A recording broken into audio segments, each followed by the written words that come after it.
fashion, things to wear, possibly faces covered, but more importantly, covering up the bodies. Merch. We have that now. We are very, very excited to announce that Vampire and the Devil have partnered with our friends at Rock and Horror Apparel. They are now taking care of the actual merch, the exclusive merch for the Vampire and Devil podcast, modeled by our very sexy devil right here. Oh, yeah. But we have all kinds of goodies to share with you. Got the hoodies. We got some shirts. We got some tanks coming up. We got some booty shorts. We got all the stuff you want to wear from the Vampire and Devil podcast, thanks to Rock and Horror. Horns up. Fangs out.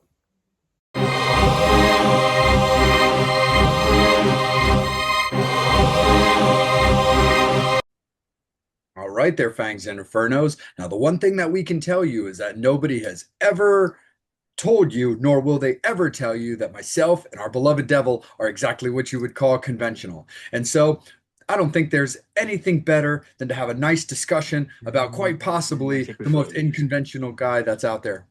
What's up, bud? I think we froze. Oh, okay. You're moving. We're good now. We're good now? Yeah, this damn connection lately in the last couple of days in this house has been shitty. Like I'll be watching freaking something on streaming and it just like Max would be like, tweak. I'm like, really? Come on. Like, how am I supposed to watch these freaking things? I'm like, man, this is why I always laugh at the people who have like took all their DVDs and like transferred them, got rid of them and all like on the cloud or stuff like that. I'm like, yeah, but if your internet goes down now, you can't watch it at all. Hey, no worries. All right, there, Fangs and Infernos. This is going to be a cool one and a very, very interesting one, because the one thing that I can definitely say to you guys is that there's nobody out there that will definitely call me or our beloved devil exactly what you would call conventional.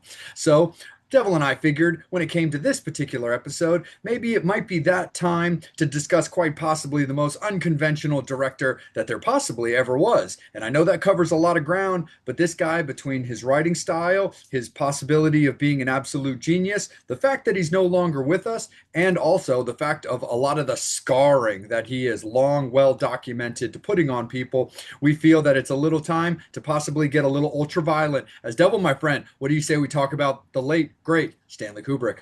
Oh, yeah, I mean, like I said, they'd be like, oh, no, Stanley Kubrick isn't a horror director. Well, I mean, I guess not. I mean, even the one that's on here that's would be considered the horror film, which would be The Shining, is more of a, supernatural, psychological film more than an actual horror film. But yeah, I'm like, you know what I mean? Who cares, man? It's the, you know what I mean? It's our show. We do what we want to do, and we want to talk about Stanley Kubrick, and so we're gonna talk about some stuff. We're gonna talk about the craziness. We're gonna be talking about movies that seem to last for eons and eons and eons. The crazy thing about it too is like one of the things I read about was that 13 of Stanley Kubrick movies have been picked up by the Criterion Collection. Yeah. Which I was like, man, that's got to be a lot, but ultimately that's really not even that many compared to some other directors out there. I figured, I was like, oh shit, he's got to be one of the top directors on the Criterion. Oh no, there's guys who have like 40 or 50 films on there. I'm like, what the hell?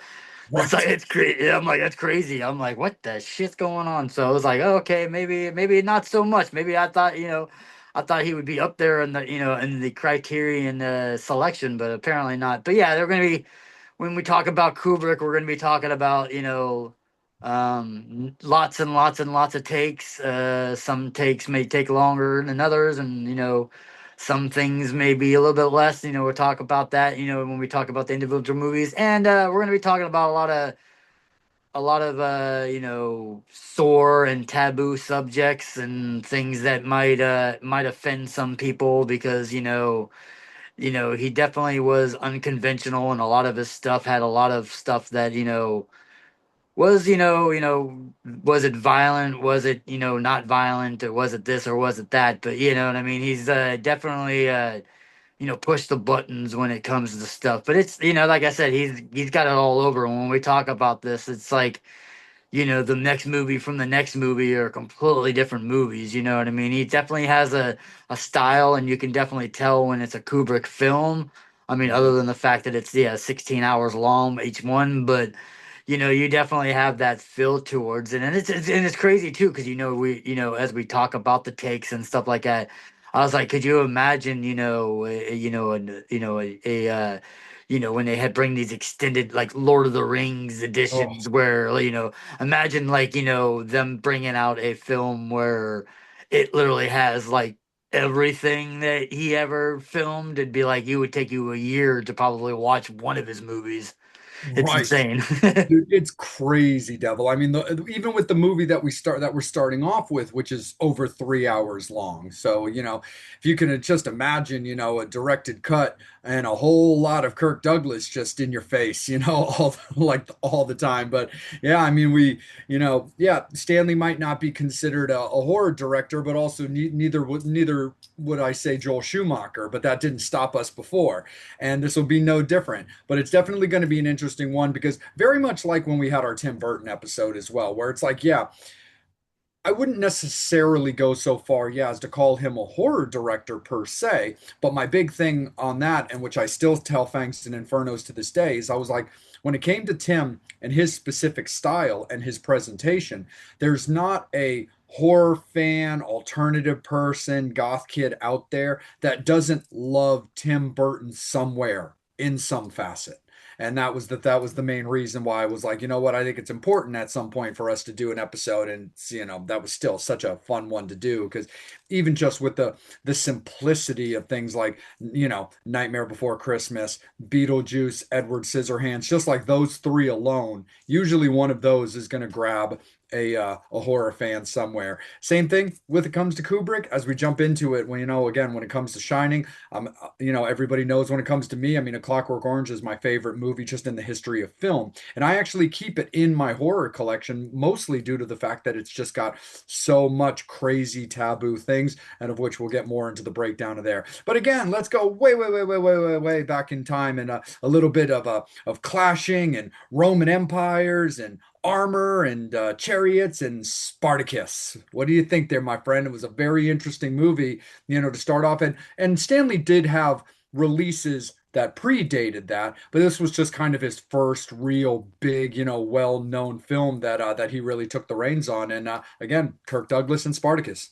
Yeah, yeah. I mean, that's what I was saying. Whenever when we're doing this, people are gonna be like, "Oh, well, Spartacus wasn't his first movie." Well, yeah, no shit. I mean, a lot of the films that he had were definitely older school. You know what I mean? He definitely had some short films. He definitely had some, films that were, basically like before the ratings and after ratings and things like that. So it's definitely that. But like, yeah, I definitely would say like Spartacus was probably like his big, huge first like breakout film that kind of got him, well known and stuff like that. It's one of those ones where, yeah, it's like, I mean, it's been a while since I watched it. I probably skimmed through half of this probably whenever I was watching it again, because like I said, I mean, to me, I've always liked Spartacus. I like a lot of the Roman Empire stuff, but I was always really fond of the TV show Spartacus. I really was digging that.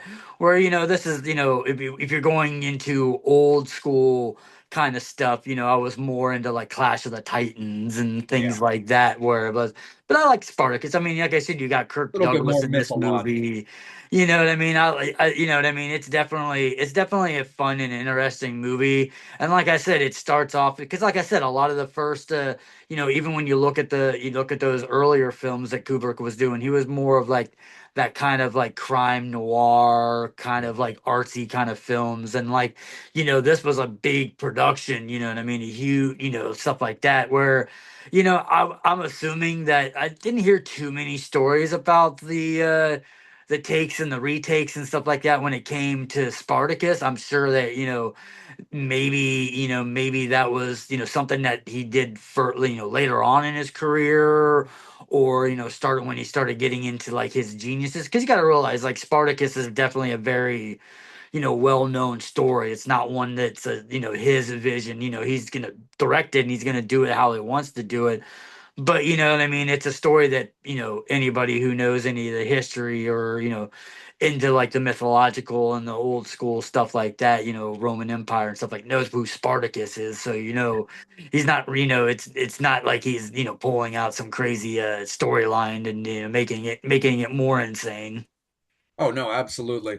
And I'm with you, Devil. Same thing when it comes to like Clash of the Titans, because I'm that way too. Like I love my, mythological type stuff, Medusas and, Odysseus and, the old Homer stuff and, Cerberus and all that kind of stuff. But it's definitely a cool movie. I mean, it's like we're going to be talking a lot about like cult followings and stuff like this, but this movie alone really does have like a cult following. Because the funny thing about this movie, if you look at the numbers for this movie, it is on such a level of epic failure when it comes to getting its money back that it's almost laughable because this movie had an estimated like $12 million budget, which is absolutely insane looking back at the 60s.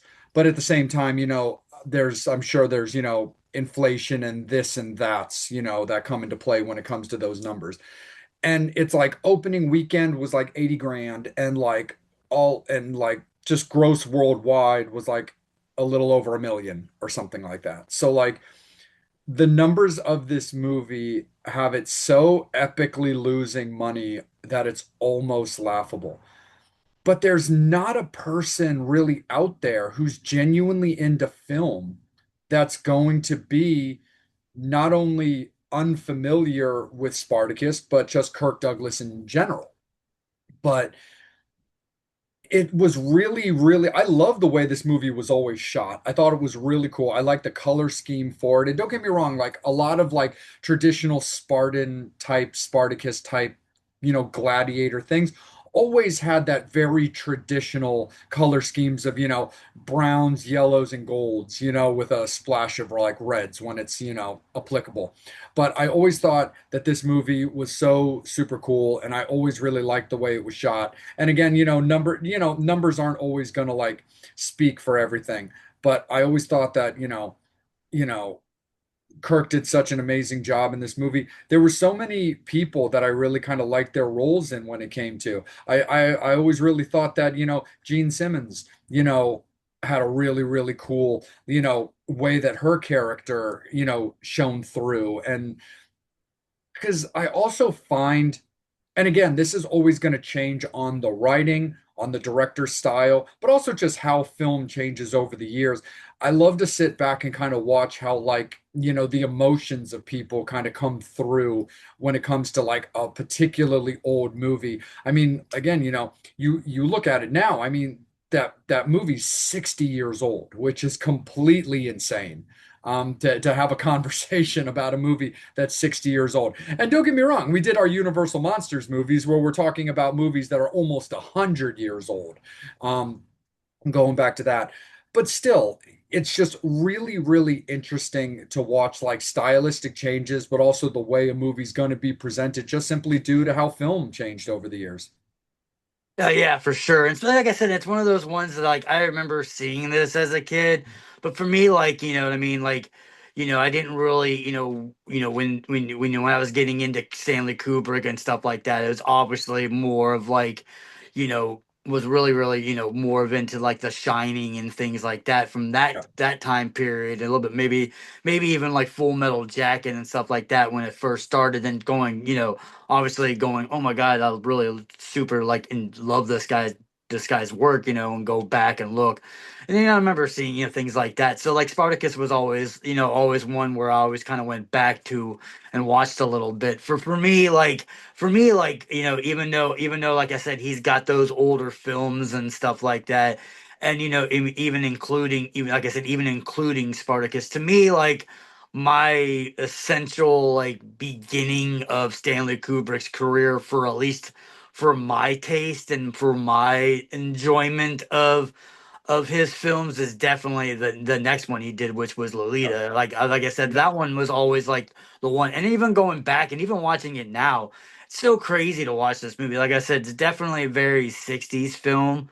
Yeah. I love the fact that it's got Shelley Winters in it, and Yes. I'm a, like everybody that knows me, my favorite, animated movies as a from the old school ones is either Dumbo or Pete's Dragon, and I was a huge Mhm. Pete's Dragons fan, and I loved her character in Pete's Dragon. Just she was just so cruel and so mean and stuff like that. So I love seeing her and going back and rewatching this movie again and seeing her like super young. I could still see that character in her the whole entire time. So it was Oh, like yeah. watching that. But yeah, Lolita was one of those ones where it's like, yeah, it's gonna, you go into Spartacus, and Spartacus really doesn't have that what would be the Stanley Kubrick kind of like taboo subjects. This is like the beginning of like, his kind of like, diving into subjects that, may or may not be, suitable for all ages. And like Lolita was one of those ones. And it's like, I remember watching it. I remember the remake that they made in the 90s. I do remember that one. But there was just something about this one that always just gave me like weird chill vibes and stuff like that. And then even rewatching it again, it's just like, oh my God, these are like grown ass like men who are probably in their like 40s, 50s, their 60s are like going after this, are infatuated with this young, This 14-year child. old, 15-year-old girl and stuff like that.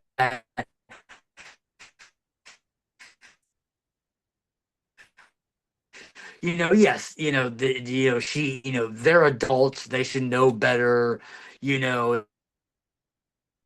movie, she still is like kind of enticing them and doing things that she knows what she's doing. Like I said, and I'm not like, I'm not condoning any of that stuff. I'm not saying that, 50-year-old, 60-year-old men should be with 14-year-old girls and stuff like that. They should definitely be, as the adult, they should definitely know that you're the adult, push that away. But like I said, I like how in this movie they did make her completely innocent. You know what I mean? She knows what she's doing. She's driving these men crazy, and one's just pushing those buttons. No, 100% for sure. Because you get the idea of like when you have a character that is aware of for lack of a better term, power that they have, it's a really interesting, it's a really interesting thing to watch just the trajectory of like how they learn about something like that. You take a much more updated movie like Teeth, and you really see it playing out from the shy character, the uncertainty, the learning, the curiosities, the fear, and then ultimately the power. Is very, very interesting to watch, like as movies progress and as the story fills itself out. I mean, there's a movie that we're gonna talk about from the late 90s that Kubrick did that has another like very unique young character in that movie that has a little bit of that same kind of unsettling nature behind them as well. But when it came, I mean, but again, just like you had said, I mean, Shelley's portrayal is absolutely amazing. I love the stylistic way of the movie shot, being an old black and white movie, where it really just has like a little bit of that suave sophistication behind how the movie is like shown to be. And that was the thing I found also very, very interesting of this, because again, you've got this infatuation and this subject matter of people who should absolutely know better, but you also get that idea of like, well, you can't help who you fall for. But at the same time, people should be in charge of themselves and in control of knowing, well, yeah, you can appreciate a good looking person, but that shouldn't trigger the other parts of you when it comes to just kind of like, love, lust, jealousy, things like that. And that was the thing I found very, very interesting when it came to this movie, was watching as Shelley's character grew, and then also just watching the male characters, at least the way that I kind of saw it, watching their characters kind of decline. Yeah, yeah. I mean, it's just yeah, it's crazy. Like even just like when you're getting towards the end of the movie, which is sort of like a back play of the beginning of the movie and stuff like that. But yeah, where it's just like to the much where it's like oh you destroyed her, you untainted her. I'm gonna kill you, kind of thing. And it's like two grown ass man, and like the one guy that's more mad at the other guy is like even older than he is. So it's like, and like that guy, the one guy was probably in his 40s. The other guy looks like he's probably in his 60s, and they're both like, infatuated with this young girl. It kind of, it just remind me of like those like just like Black Snake Moan, or those newer movies now where it's like you got the younger girls and they're just like even something like where we're not 100% sure whether or not they were underage, but when Yeah. we talked about Knock Knock with Keanu Reeves and stuff like Yep. that, where that was enticing, what I mean. Obviously, this movie wasn't as sexual as like some later on in films and stuff like that, being because obviously in the 60s, just her being in a bathing suit, in front of these guys was considered like, ooh, my lo la la, or like in a bra and panties or something like that was considered like, oh my God, you couldn't see this stuff. So yeah, yeah, it's always it's always crazy and stuff like that when it goes into it. And like I said, especially with a lot of these old, when we talk about a lot of these older Kubrick films and stuff like that, it's great going back and seeing some of these ones, and you know what I mean? Because it's been a while since I've seen them, and just you just really appreciate like the storytelling and just little visual ways that he just gets everything and stuff like that. So it's always been great. And like I said, even just going into the next one, which is probably like I wouldn't go as far as saying it's my favorite Kubrick film, because we were gonna, when we talk about them, the Fangs and Infernos are already know which ones are our favorites and stuff like that. But when it comes to the older school ones, the ones from the early 60s, maybe into the early 70s, was my favorite, was always Doctor Strangelove. Absolutely. I've always just had an appreciation with this movie, just because it's so crazy. I love the like political satireness of the whole film. I love the fact that it's the atom bombs and people destroying and what you should do and what like that, to a point that in real, I love how like this film persuaded real life executive decisions that Yeah. the government made rules and laws that something like this couldn't happen in real life, because before that there was never anything written within the military that something like this couldn't happen. There were no Yeah. like ways to get around it. So I just think it's so funny that a movie like this actually made like legislation go, wait, could that really happen? And like the White House and everybody else is all like, I don't I don't know, but let's just make sure that something like this doesn't happen. So we're gonna change some laws and change some things around. And it's so great because it's like I said, it's such a crazy movie. It's such a satire film. It's definitely a very satire film. I love the fact that Peter Sellers plays like three characters in this I film, which know.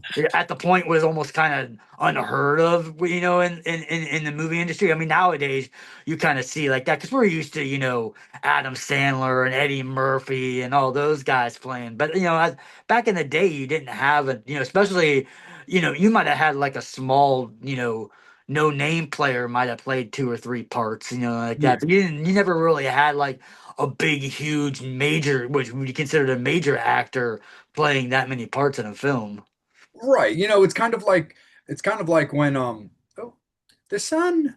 It's kind of like when we were hanging out at the con not that long ago, and we were talking with Gil Brando, but we had that really kind of fun like back and forth dialogue between him and Martin Marcus from the Terrifier movies, where they were both kind of pointing out their characters, but then Marcus was like, yeah, but I was like character X, Y, and Z all in like the same movie and stuff like that. But again, yeah, it's not the same, it's not the same thing, where nowadays it's much more common to have a star of the movie portraying multiple characters, where back then it's exactly what you said. Yeah, you might have a secondary actor, or just a fill in, you know background actor that plays, four people for the sake of like saving on budget. Yeah, he can have a line here or there, or hey, he can do this because he's got a wig on. Hey, yeah, we can just have him be a dead body here, that kind of a thing. So it's definitely that same kind of thing for sure.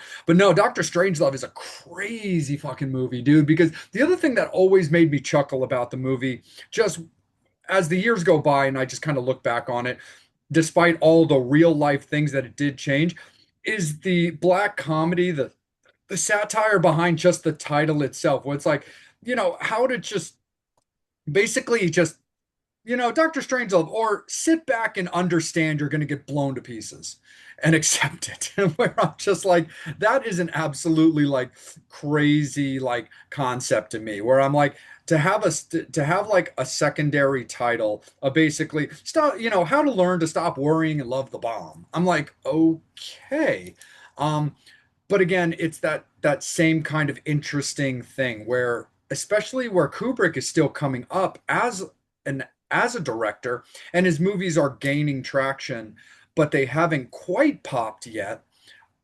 The idea of a movie that would make the government wonder is something that I find like really, really interesting, just like we said about that movie, just kind of in general.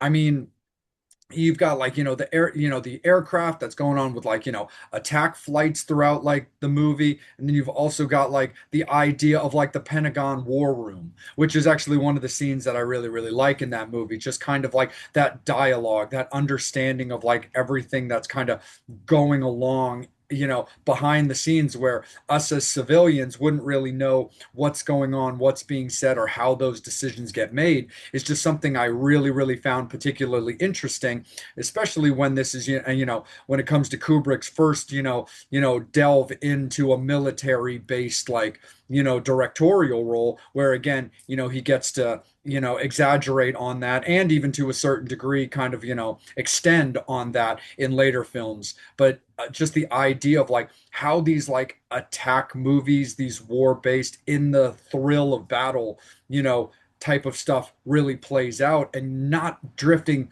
too far off the story.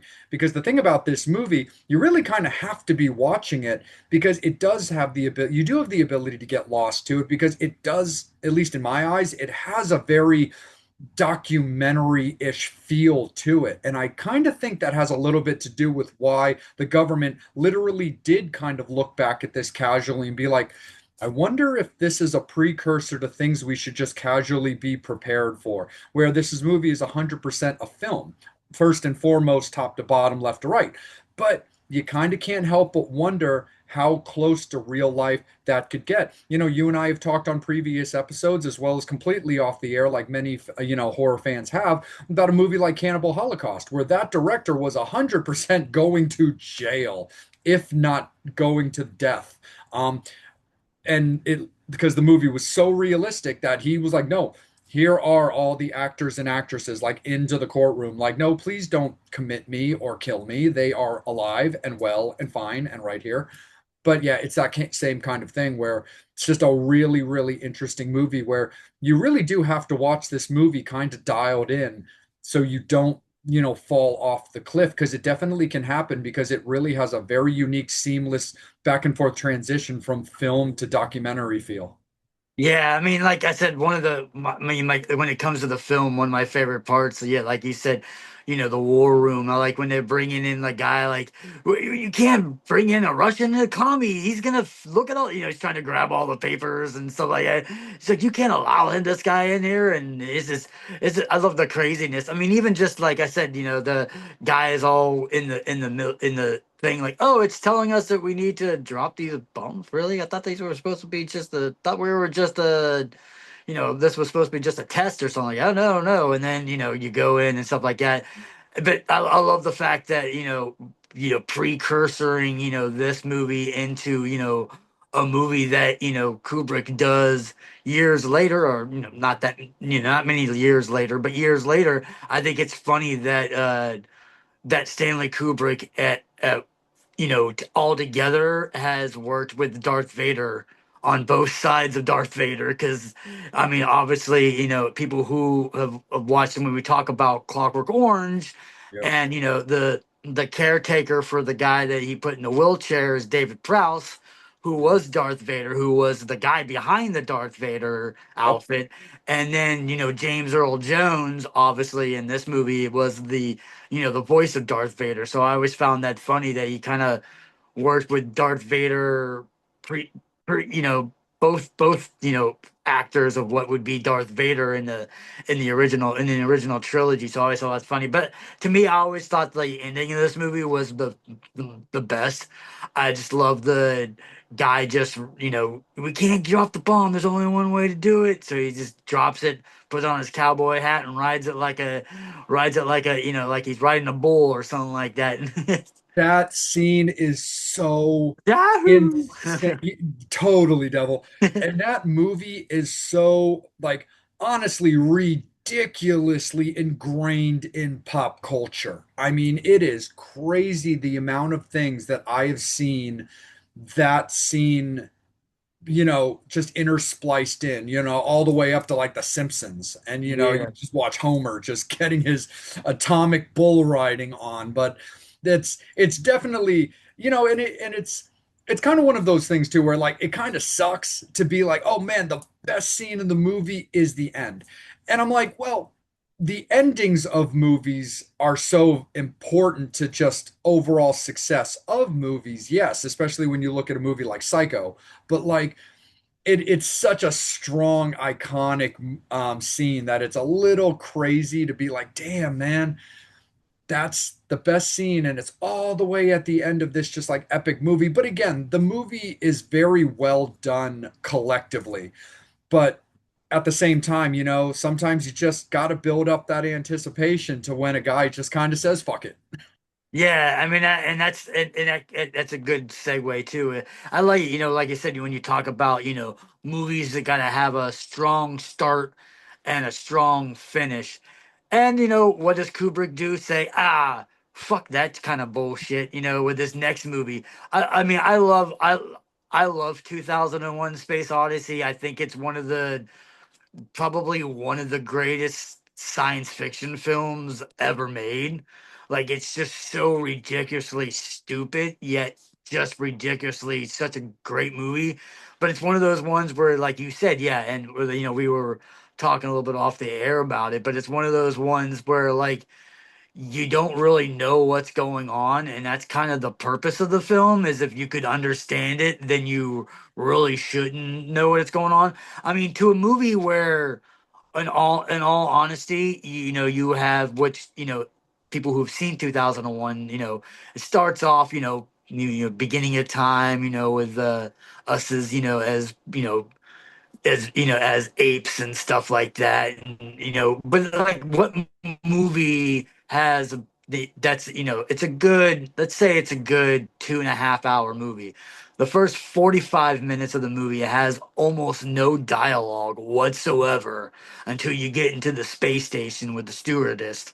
And then the last 20-30 minutes of the movie has no dialogue either. It's just this weird transcendent fucking 70s psychological rock kind of music playing in the background. So you got to realize, man, that's 45 minutes, added that extra 30 minutes. That's like an hour and 25 of a 2.5 hour movie that literally has no dialogue whatsoever. Most people would be like, that's insane, especially like, unless you're, filming back in like Charlie Chaplin days when you had silent films and stuff like that. It's ridiculously, but I love the fact that I love the beginning, with the apes and the little monolith comes down, and we don't know exactly what that monolith is. Is it something from space? You see it throughout the whole entire movie, but you have no idea. Is it alien technology? Is it that what taught the apes to, okay, if I can take this bone and I can use that as a weapon now, and I can figure it out to the point that like even now, I mean, I wouldn't say now, but there were a couple years ago where it was like maybe 5 years ago or 6 7 years ago, there was a monolith that just appeared in Arizona one time, and like in the middle of the desert, and people had no idea where it came from, why it came from, and I was like, oh my god, that's great. That's like this like nobody knew exactly what it was, and I'm like, oh my God, it's just bringing in like art, art basically bringing in the real life world. But yeah, like the beginning of 2001 Space Odyssey is just it's just craziness. Like I mean, like just to go away. I mean, you go from like I said, from that caveman type era into we're floating around going to Mars and Uranus and all these planets and stuff. Such a crazy gap that they go, oh, okay, yeah, here's where mankind starts to evolve. Boom, we're gonna go right into mankind's ultimate thing. No, absolutely. And it's just like also the idea too, when it gets into like the scenes that are actually happening, when like, Bowman is like bringing back the body and like they're like, well, we still don't really even want to let you in. Like, you just kind of have to like be out there and just kind of be a thing. But then it's like, just like you were saying, like just the progression of like going out and just planet by planet, and then just like, what are you going to discover at these like different segments? Like somebody who takes like a cross country drive, and it's like, oh, well, I made this discovery in West Virginia, and then I, found this interesting thing in Kentucky, and then, oh man, I found this really bizarre, broken down creepy old store in like Montana, and it's just like the different stuff that you just kind of discover along the way. I always found like really really interesting. So like, yeah, when he gets into like Jupiter and there's another monolith and stuff like that, where it's just like, just all these different like pieces like coming together. But then I've always found that this movie is kind of a very, very interesting demographic, or very, very interesting like design of a movie that kind of makes me feel that every time I take a couple steps forward, I have to take a step back. So like it really takes me a while to understand this. And again, just like you said, um, I've seen this movie a bunch over the years, and I still don't know everything about it. Still don't really understand it. So when it comes to me, Kubrick and his people, they absolutely did their jobs, because I still don't know. It was like watching, Frailty or other movies we've discussed, where it's like, man, like I understand it. Like I've figured out enough to enjoy myself and kind of understand the concept, but by no means am I going to pretend to be an expert on the intricacies of like this particular movie. Other Kubrick movies we're about to get into, oh man, I know every intricacy that's ever been designed for those movies. But when it comes to this one, nah, bruh, not so much, Devil. I am definitely one of those guys that like, I'm comfortable with this movie. I enjoy it when I watch it. I definitely, though, do have to be in a mood for it.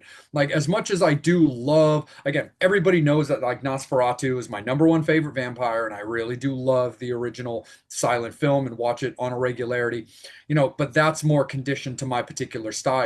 This movie definitely has that combination of just like silence meets weird, that like I really have to just be in that mood for, silent fiction. I can turn my brain off for 3 hours and then kind of understand that I'm just going to have to be dialed in on this. And let's just see if maybe I pick something up that I didn't get last time. Yeah, I mean that's the thing about this movie. I mean, I've loved this movie. I've seen it about a bazillion times and stuff like that. But it's definitely, yeah, it's definitely one that you need to definitely be in a mood for, and it's one that you want to, you want to be wide awake watching it. Oh, I yeah. do not try to watch this at night when you're just laying in your bed relaxing, because this movie will put you to sleep. I mean, this movie has got, and I don't mean that in a bad way. It's just No. one of those, like I said, with it having such weird music and no really dialogue. And it's, very what we would call a slow burn kind of a film. It's a very Yeah. slow, very, very monotone, even when there is speaking in it. It's a very monotone film where, yeah, if you're relaxing and you're, you're gonna chill for a little bit, you're gonna fall asleep moving seeing this movie. Like I said, I've seen this movie a billion times, and if I watch it at a certain time, I will fall asleep watching this movie. Oh, I have yeah. fell asleep many times watching this film, so much that it's like, I've even made jokes where it's like, man, I'm having really bad insomnia. I should put in 2001 Space Odyssey because that will put me to sleep. You know what I mean? To the point. But yeah, it's just so such a weird movie. And like I said, even when it gets to the end, it's like you don't know exactly what's going on. Like the guy's like the monolith, and he's going around for a Oh, while, and he's going into space, and he's going into like hyperdrive, like Spaceballs hyperdrive kind of shit going on. Then all of a sudden he sees himself as an old man, and then his old man turns into a baby, and the baby.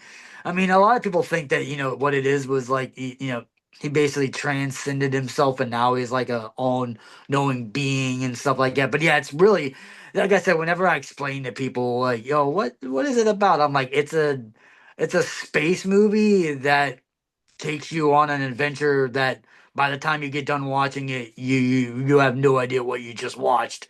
You can yeah. remember you remember certain things. Like I said, you remember the caveman apes in the beginning. You remember the monolith the whole entire time.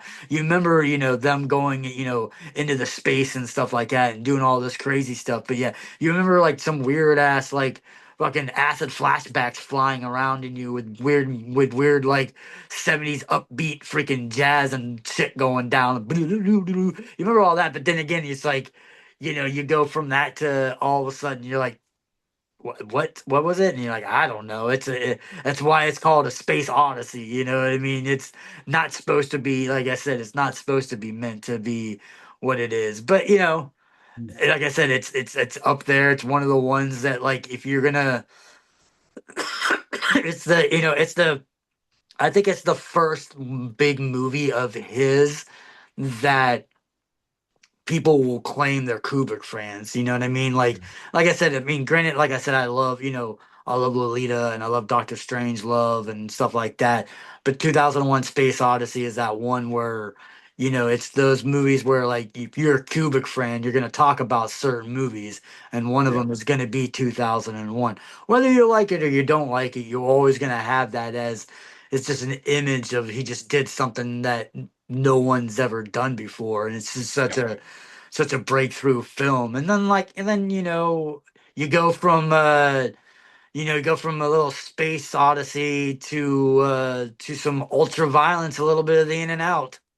Absolutely. I will say though, as like a closing part, when it comes to talking about 2001: A Space Odyssey, if there was like an actual movie that I feel like modern day I could kind of compare to it a little bit, I kind of feel like if somebody went out and watched like A Color of Space with Nicolas Cage, Yeah, I feel like that would be a really interesting movie for like a modern fan to watch that would fall kind of into that category of maybe making some of the intricacies. You're not going to get them all by no means, because like I said, I still haven't figured them all out. But like I feel like that's an interesting modern-ish type of take on a movie that I found was very stylistically reminiscent of 2001: A Space Odyssey. So Fangs and Infernos, if you guys kind of want to try like a modern take as you're trying to make your way back to 2001: Space Odyssey, start with the color of space. But yes, the old ultra violence in out. My favorite movie in the history of film would be A Clockwork Orange. I absolutely adore this movie. I'm going to keep it nice and short as we do the little breakdown because I could absolutely do an entire episode just on this movie alone. But I've always just loved this movie. I like the really what I it and again, when I saw it when I was younger, I definitely had to circle back around a couple of times before I really kind of figured it out. But when you get it, I really love the concept of this movie because it's another government-based movie that I think a lot of people, until you really watch it, forget or don't know until you learn. And the simplistic speed version of this movie is it centers around the character of Alex, played by Malcolm McDowell. And it's basically he's the quote unquote leader of a gang based out of England. They're a bunch of just shitbags. They're one of a series of various gangs throughout England at that time. His group is known, as the Droogs. And that's just what they do. They just go out, just wreck and shop all over like England, beating people up, rape, pillage, theft, all that kind of stuff. drinking psychedelic milk. drinking the psychedelic milk at the Morova milk, Malacca milk bar, and all that stuff. And like, it's a very like pseudo-sexual movie from a lot of the imagery, from the cod pieces that he and his mates wear, all the way up to what ultimately was the murder weapon that got him sent to jail as well. But it's just a very, very interesting movie. He finds himself to be the leader of this gang. And then it starts getting to the point where the gang starts feeling that he's kind of overplaying his hand a little bit, that the gang is supposed to be a unit with no actual leaders, and he tries to put everybody into check by kind of beating them all up and basically trying to assert his dominance and kind of making them all like his like kind of fall into line sort of a thing. And they basically end up saying, fuck you, dude. They turn on him, leave him to get busted on the police by the police. When this happens, he goes to jail, hears about this program where if he's willing to do it, it'll drastically take time off of his sentence and he'll be released quicker. But it ends up having adverse effects that really fuck with him on a personal level outside of the movie, which ultimately leads to the end of the movie with a lot of like, basically, lack of a better term, like torture at that time, which leads to, again, the government getting involved on, is this program helping or hurting people that take it? But it's always just been a very, very unique, movie based on basically like gang life, political involvement, the like prison sentences, like the correctional, whatever you would call it, system, I guess. And then exactly whether or not it's worth, is the juice worth the squeeze? Yeah, yeah. I mean, that's what I mean. Ultimately, I'm gonna kind of go backwards, but Mhm. like yeah, with the ending to me, I think obviously, like I said, what you were saying, they do this experimental thing on him to basically kind of keep him from wanting to do violence, and ultimately, so whenever he it's something violent draws to him or whatever, it makes him sick. But overtly, they add, they at one point they watch a Nazi camp movie that has Beethoven in it. He's fond of Beethoven, so that's what drives it. But I like, obviously, like I said, he goes back to the house. That person finds out, plays the Beethoven. He jumps out the window, try to snuff it. Didn't really work, but that's why I loved about the end of this movie. Working myself backwards, but with the end of the movie, I love where it's like the government's like, oh yeah, we're sorry we did all this stuff like that. We're gonna do all this kind of stuff like that. And we want you to, we want you to be part of us and we want you to do that. So basically, at the very end, I just love it because he's got like this little, oh yeah, I'm back to myself. He's gonna go back to being, the Alex that, he was, where, he's doing violence and he's doing, but now he's protected by the government. So he can Yes. basically just do whatever he wants to do, and the government's just going to allow him to do it because now he's a victim of the government, instead now. So I've always liked that. But yeah, it's like another one where, Camp Kubrick and stuff like that. One of my favorite scenes is when he goes to the record store to get some stuff, picks up these two young ladies and brings them back, and they do like a, quick little rompy little in and out. But Yeah. the crazy thing about that part of that movie is that they're you see them dressing, undressing, having sex, having not having sex, undressing, dressing again, having sex, not having sex, and but it's all fast forward really really fast.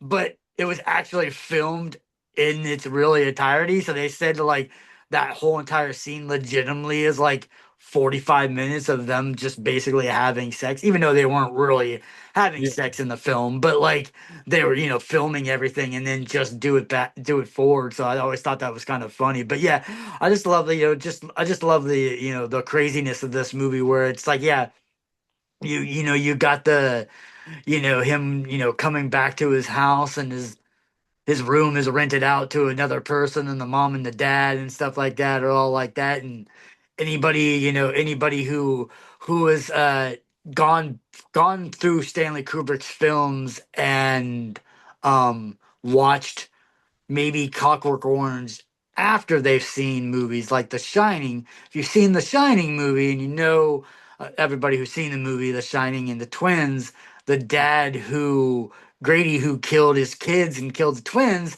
is actually Alex's dad in this film. And so when you see him, you're like, hey, isn't that like when it's funny when you watch some of these movies and then watch it back again? Because like I said, I've watched Clockwork Orange a million times, but it's been a while since I watched actually The Shining before I watched Clockwork Orange to rewatch this again, and I was like, wait.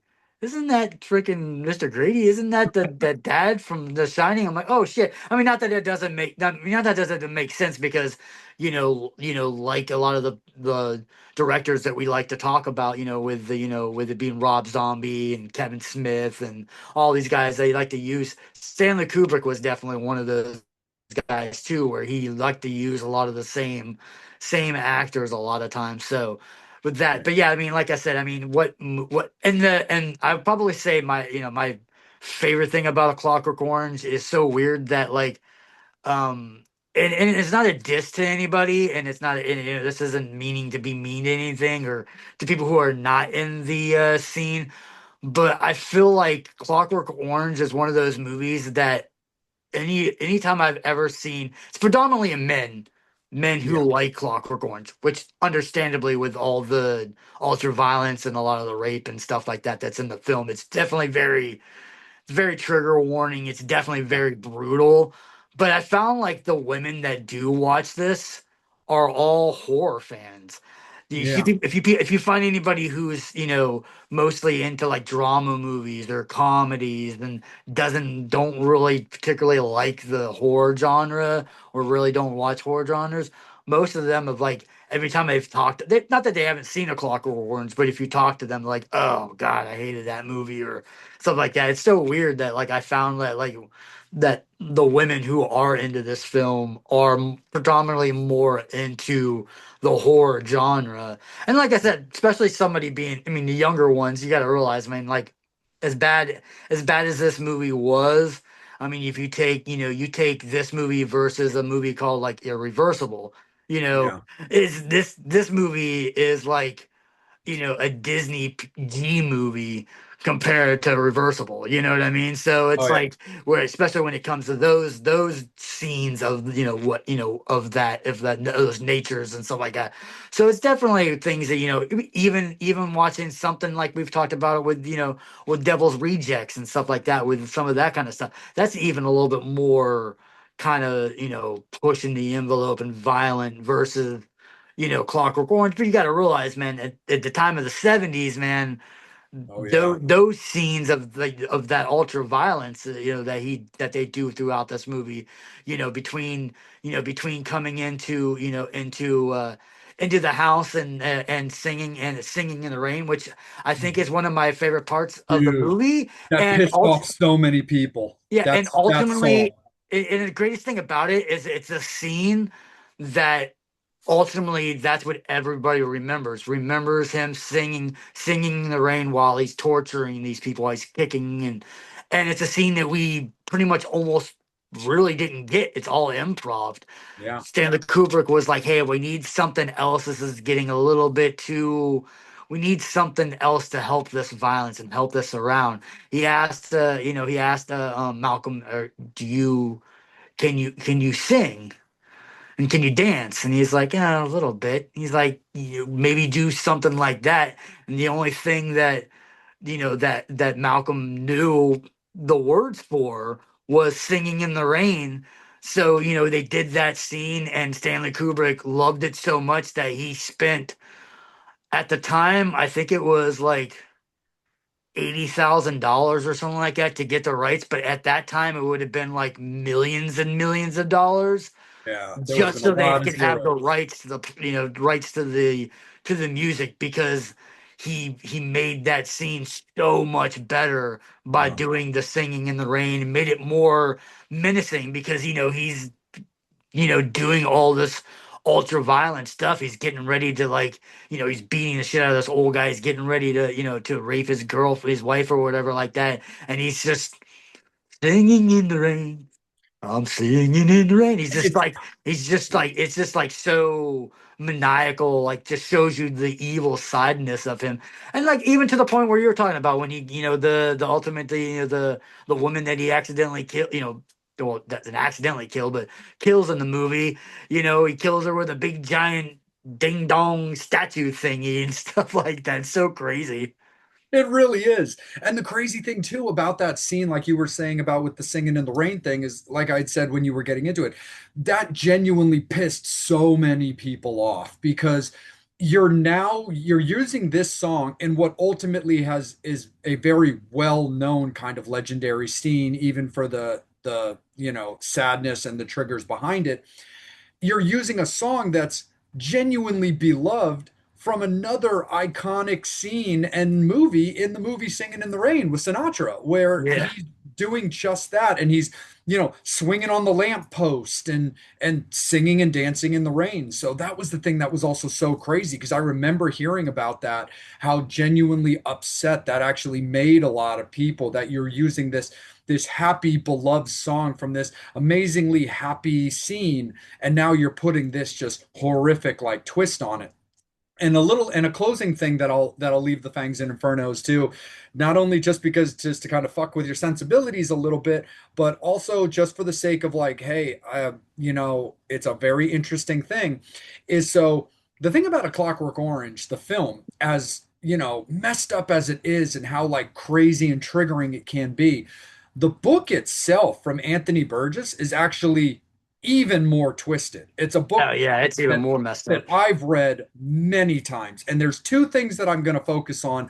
One, again, because I just want to fuck with the living. And two, because I actually think it's a very interesting thing for people to be aware of if they didn't realize that was a thing, is that Alex's age, outside of still being in school, is never really put out there. You don't really know. You know he's a teenager. They basically kind of make that known. Like, he's a teenager because he's in school. Because at one point, after a night of pillaging, he's lying to his parents. He's like, I got to miss school because I'm not feeling well. And then he just goes to the record shop, which ultimately leads to him picking up the girls. In the book is way more detailed, and they actually do put his age out on Front Street in that book. Alex is like 14 in that book. Those girls were like 10 because, again, they put it out there.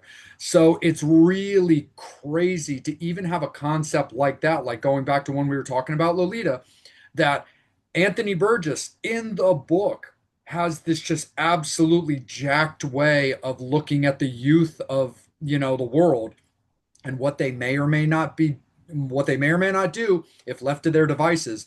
That alone is insanely crazy. Where when you watch the movie, it's unsettling enough. But then if you do research or you do read the book, so on and so forth, you learn things about that movie that really fuck with you. And also the crazy thing about that is I went back and read that book after I had seen the movie, and I'll be honest, it actually made it a lot easier for me to understand the book because that book is genuinely written in old-time verbal English. Yeah. It's very hard to read if you're reading it blind. But at least by me already being such a fan of the movie and have seen it so many times, it made it a lot easier for me to not only read the book, but also interpret the book. Because if I got a little lost in the verbiage, I kind of knew where I was in the movie. But the other reason why I bring that up is because a lot of people don't realize this right away. The movie A Clockwork Orange is actually based off the American version of the book, which is missing the last chapter. So the interesting thing about it is if you read the actual, English or regular version of the book, in the book, yes, Alex still goes through, turns himself back into Alex and goes back to the shitbag lifestyle. But in the final chapter, he literally grows out of it. He literally just becomes an adult and he's like, you know what? I just don't want this life anymore. It's not for me. I'm kind of over it. And he honestly just kind of becomes, for lack of a better term, an upstanding citizen for, I'm assuming, the rest of his life, kind of a thing. But I found that to be particularly interesting because, again, the movie basically ends with him shaking the whatever, the president or the prime minister's hand or whatever.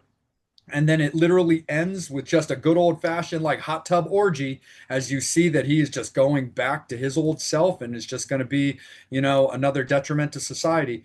But then if you actually do read the book and you find out that there is like that final chapter that was never included, you realize that people can change basically. So anyway, But yeah, love that movie. Spoiler alert, not spoiler alert. It's absolutely going to be my number one when we put out our top five when it comes to the Kubrick movies. But anyway, my friend, let's jump into the next one because it just continues to climb as we move up the ladder, and we're going to talk a little bit about a man named Barry.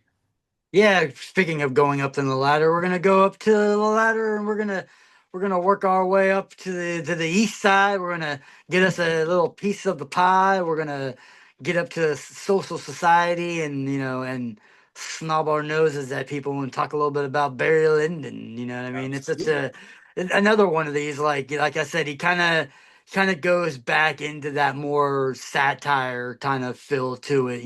Again with this film. So this film was always like to me is always like went after 2001. I mean, don't get me wrong. I like Barry Lyndon, but after like 2001 and then Clockwork Orange and then the films that, are afterwards, I feel like Barry Lyndon kind of landed itself in a weird spot. You know what I Yeah, mean? Like, I feel like if this movie would have been before 2001, I would have liked it a lot more. But it kind of, because what it kind of did was it kind of like, he got into this projective in this way and then kind of went back a step again to like, maybe into like, Doctor Strangelove and Lolita kind of feel to it. And then like ultimately goes back down the rabbit hole for, what we'll talk about a little bit later with like Shining in Full Metal Jacket and Eyes Wide Shut. I feel like Barry Lyndon is one of those ones where like if you think about it, like even just like now, even when we were going into are doing our Kubrick one, I completely forgot where Barry Lyndon was. I didn't realize that it was in this era of Stanley Kubrick. I thought it was in the era with Doctor Strangelove and yeah. Lolita and stuff like that because it has that kind of feel to it where Hmm. it's like what you're like, wait, he did Clockwork Orange in 2001 and then this and then those ones afterwards. It just feels like a weird placement for a movie. You know what I mean? It's like one of those ones Yeah. like it's like one of those ones when we talk about we've talked about it before with Wes Craven. Obviously Wes Craven had made some movies. Some people might like not like whatever, but then made Nightmare on Elm Street. Had a big huge series, and made a couple other movies that some people may or may not like. Kind of had that kind of feel to it, and then all of a sudden, came out with another big one. When Scream came out, boom, Yeah. and I kind of feel like it was like that for that. Where Stanley Kubrick, has made his, his Lolita and Doctor Strangelove, okay, like that, okay, a couple of that, then boom, goes into 2001, goes into Clockwork Orange, which are revered to Stanley Kubrick movies that are huge, and then you got Barry Lyndon, like I said. Not disrespecting Barry Lyndon, we'll talk a little bit No. about it. But then all of a sudden you got that film, and you're kind of like, eh. And then, like I said, right afterwards, you've got, the other two greatest films of his with The Shining and Full Metal Jacket. Obviously ending with Eyes Wide Shut, and we'll talk a little bit about AI too.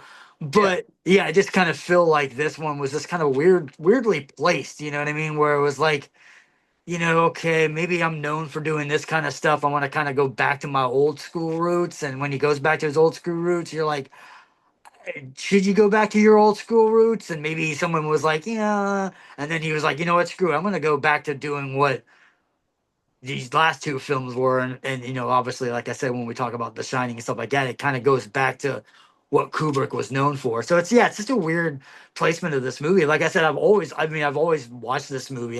It's definitely part of like, Stanley Kubrick's collection. When you see it, it's just as important and just as interesting in a artsy film, just like, Lolita and Doctor Strange Love and all that kind of stuff, but it's just so weird of the placement of when this movie came out.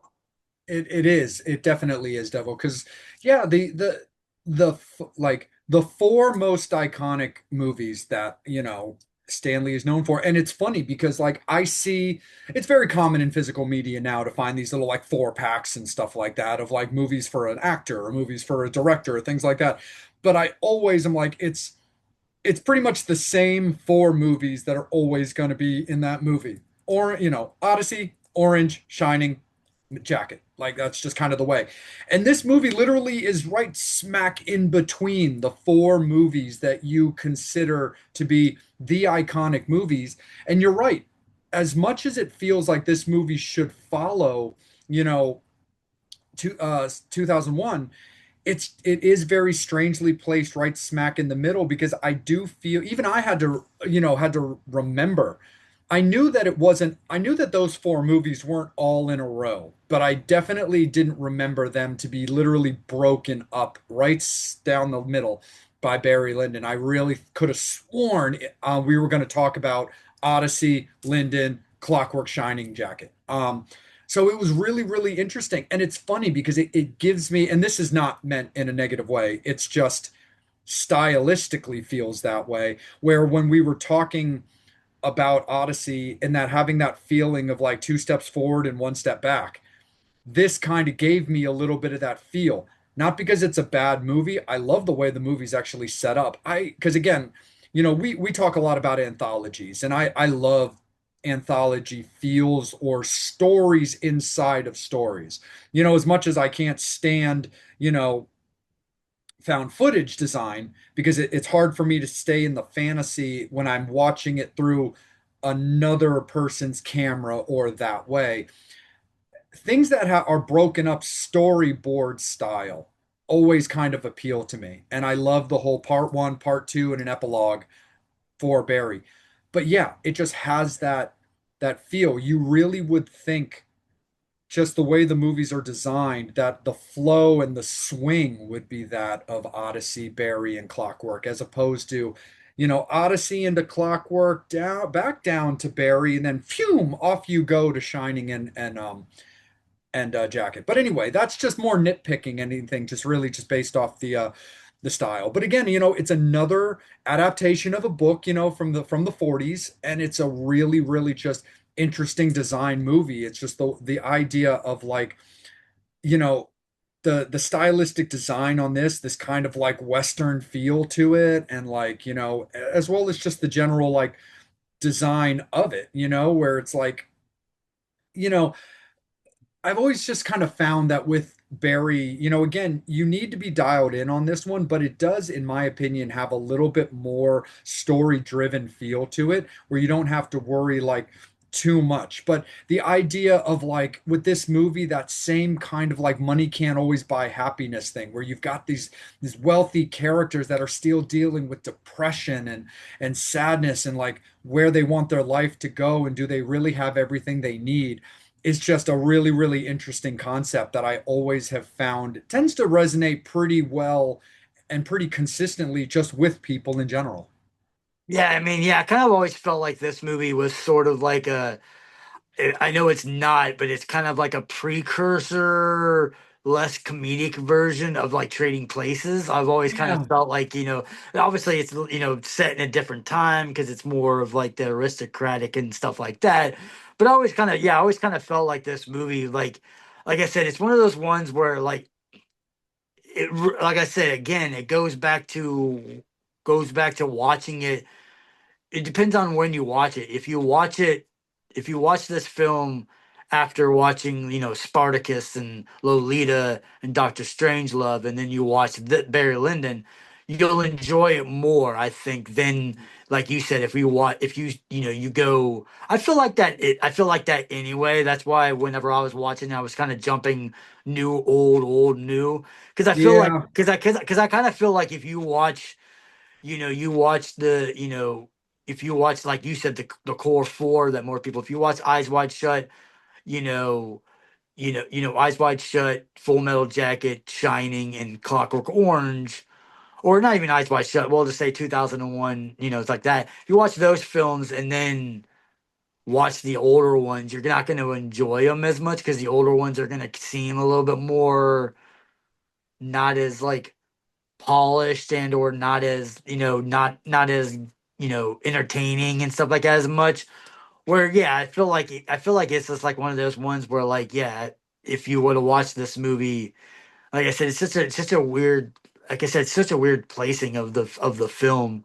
But like I said, I've always liked it. It definitely has a lot of that kind of familiar storyline feel. It definitely has that Doctor Strange love kind of feel to it, Lolita feel to it, and stuff like that. And even like I said, even something that goes a little bit further on in his other movies and stuff like that. But then again, it's like it's just one of those ones where like you go from, especially because where I guess where it's, I mean, like I said, in that four range, but where it's stuck literally in the middle of Yeah. is the two greatest films of all time. Whether or not, whether we'll get into that here in a second because we're going to be talking about The Shining. Whether or not you truly love that film, or if you're more like on the Stephen King level of not That's liking what I that, was going to say. Are you a like Kubrick or are you a king? I mean, for me, to me, it's like to me, there's a reason why, and I guess I'm kind of bumping myself ahead a little bit. There's a reason why Doctor Sleep follows Kubrick's Shining Yeah. versus the TV version. Now, like I said, I'm not dissing the TV version of The Shining. I love that film. I think it's great. I think it definitely does follow the storyline of Stephen King's book. It definitely adapts it a lot better. Mhm. But I mean, it's one of those times where as far as I can remember, there's only two times in the history of me never agreeing with Stephen King. One was Maximum Overdrive being a shitty movie. It's amazing. I know he was on coke, and it's a coke, and it's a fucking weird ass movie, and it's definitely 80s. But Maximum Overdrive is one of the best fucking movies ever. I just think it's 100%. great. It's got the greatest, one of the best soundtracks ever. It's just a killer fucking movie from beginning to end. I don't care what Stephen King thinks. He can be on coke all he wants to. If that's the kind of movie he's gonna make it on coke, then get him some coke and let's make him some more movies. Honey, the ATM machine's calling me an asshole. Yeah. So that one I always didn't agree with him, and I never agreed with him with hating Kubrick's version of this film. Agreed. Yes, he took way more liberties of the film versus how the book was supposed to be.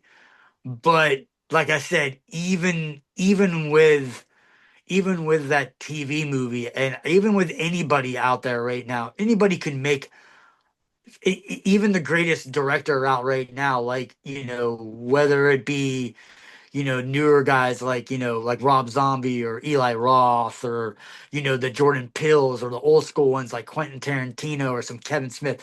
There's not one director out there that could make a shining movie that would be more like the book, but still would outdo that Stanley Kubrick Shining. I mean, like I said, it's just that movie, like I said, to me, even though I probably agree with you that Clockwork Orange is probably my favorite of the films, The Shining is probably my favorite movie of his as far as like design wise and stuff like that. Definitely. Like it's just insane. And like I said, when we're gonna go, might as well just go into it now I know. anyway. I'm with you, Devil. Anyway, But Barry Lyndon is a really, really awesome movie. Definitely check it out. Just very oddly placed. yeah, but with The Shining, it's just one of those ones where it's like,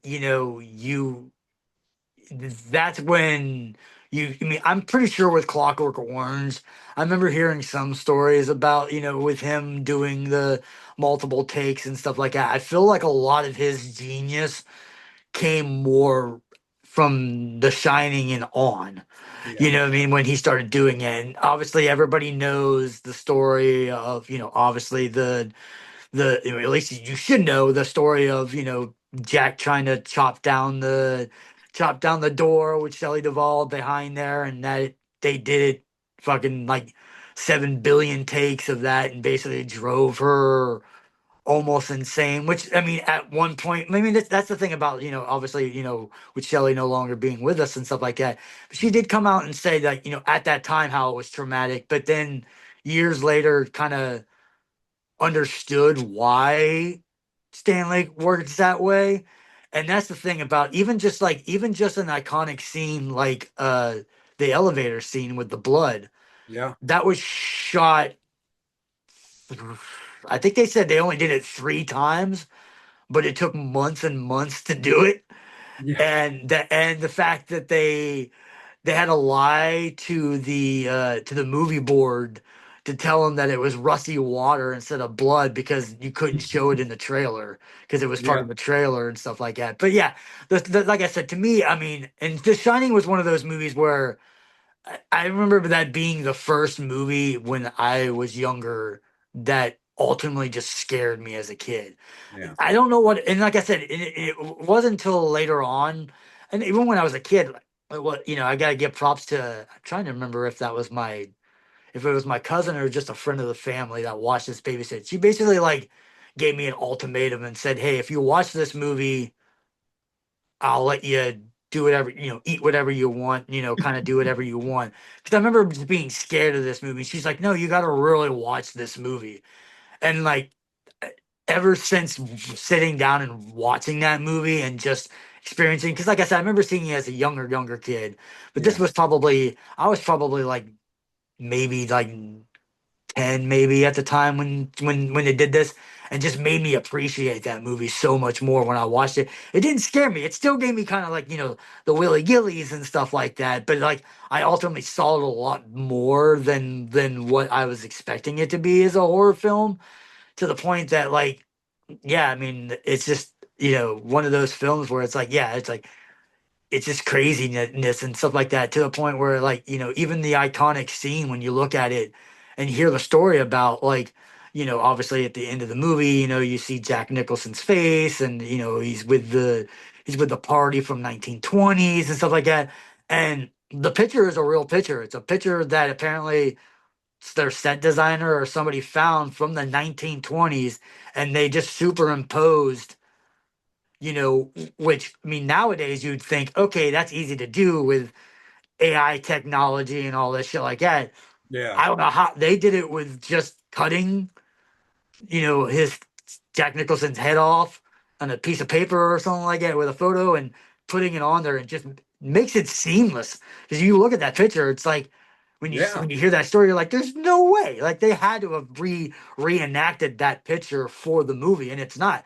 It's Jack Nicholson's face imposed on somebody else's face from a 1920s party. It's somewhere. It's not even in that hotel. So Yeah. crazy.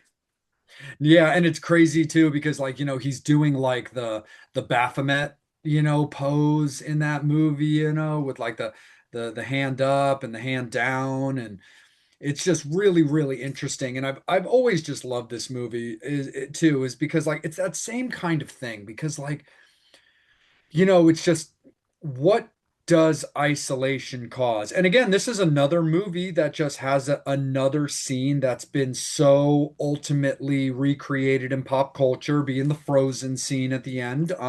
You know, you can definitely tell that the creators of The Simpsons love them some Kubrick because that scene Yeah. was redone in a Simpsons episode as well when it came to Homer.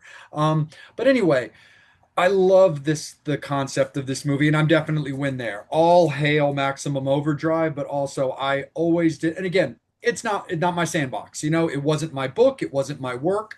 I don't necessarily know where Stephen's head would have been at to feel the way that he did.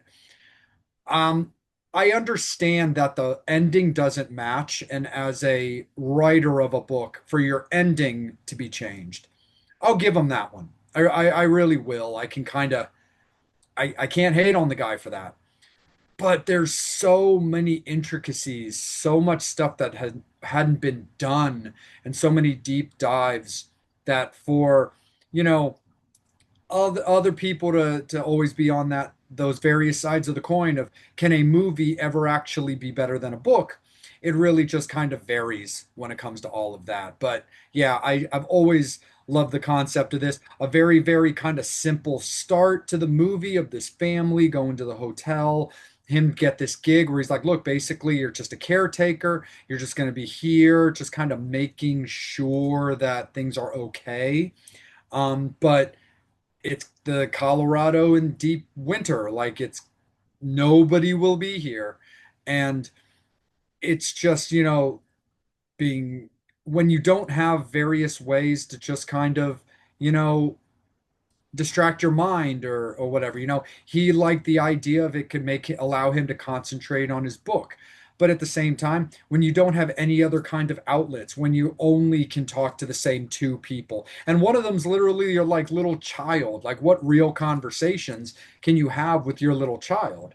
You know, so to not really be able to watch TV or do this or have a phone call, you know, ultimately shows a lot of the breakdown. And he's a recovering alcoholic, and then he gets kind of back into that, and he's hallucinating the bartender in the various scenes, and then, you know, ultimately wondering, like, you know what, would I just be a happier person with these people not in my life? To chasing him down, of course, the with the axe, the epic scene breaking into breaking, oh man, breaking through all those doors.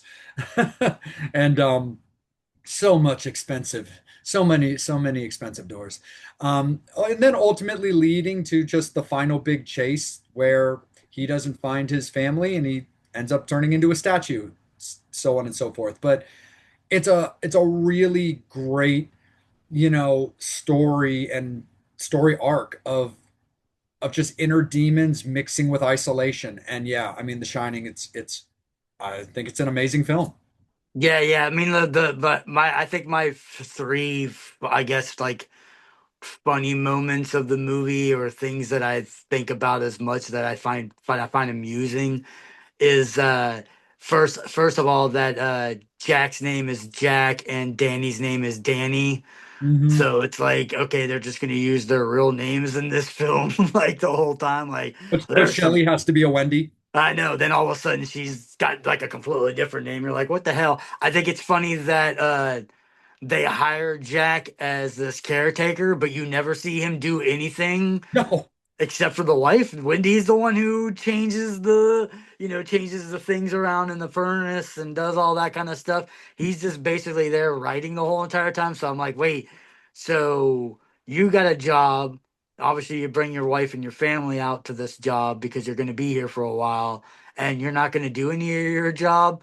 I found that kind of funny. And the third thing, I guess, is a spoiler alert. So I'm just gonna warn all the Fangs and Infernos right now. If you have not watched the It prequel seasons, the TV series, you do not want to listen to this fact. But I think it's kind of funny that O'Haller and Scatman's character in this film. Obviously the iconic guy because he's understands The Shining and he's the one that comes and helps and ultimately gets an axe to the chest from Mr. Jack. But I kind of funny, obviously, if anybody who's watched the prequel it series, they have his character in the series, and he survives being attacked by Pennywise the clown, this alien being of supernatural prowessness, but gets killed by a out of work alcoholic writer.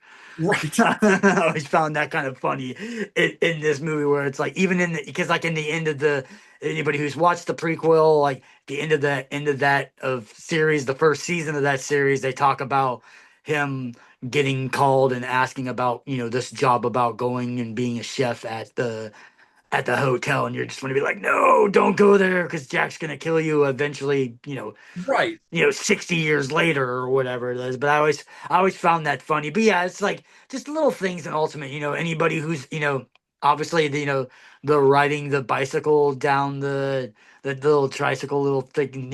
Oh yeah. The big wheel down That carpet. down the carpet. Anybody who is a frequent of Monster Mania when they're on Hunt Valley would understand that. Like, I swear that's where they were filming that movie. It wasn't in the building that they had. I feel like they filmed it at the hotel at Hunt Valley because they had the same kind of carpeting and stuff like that.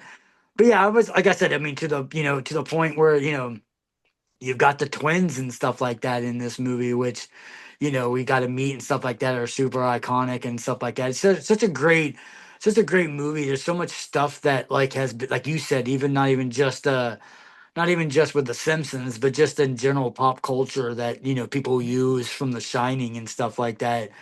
it's just, without that film, like, will you get like movies like Evil Dead or any of that kind of stuff like that with the isolation, just that, even just that beginning scene of the helicopter view of the car driving to the hotel in the beginning is so crazy, you know what I mean, to all the visual stuff like that. And then like you said, obviously, this is when Kubrick, like I said, is known to be taking takes and takes and takes and takes and takes.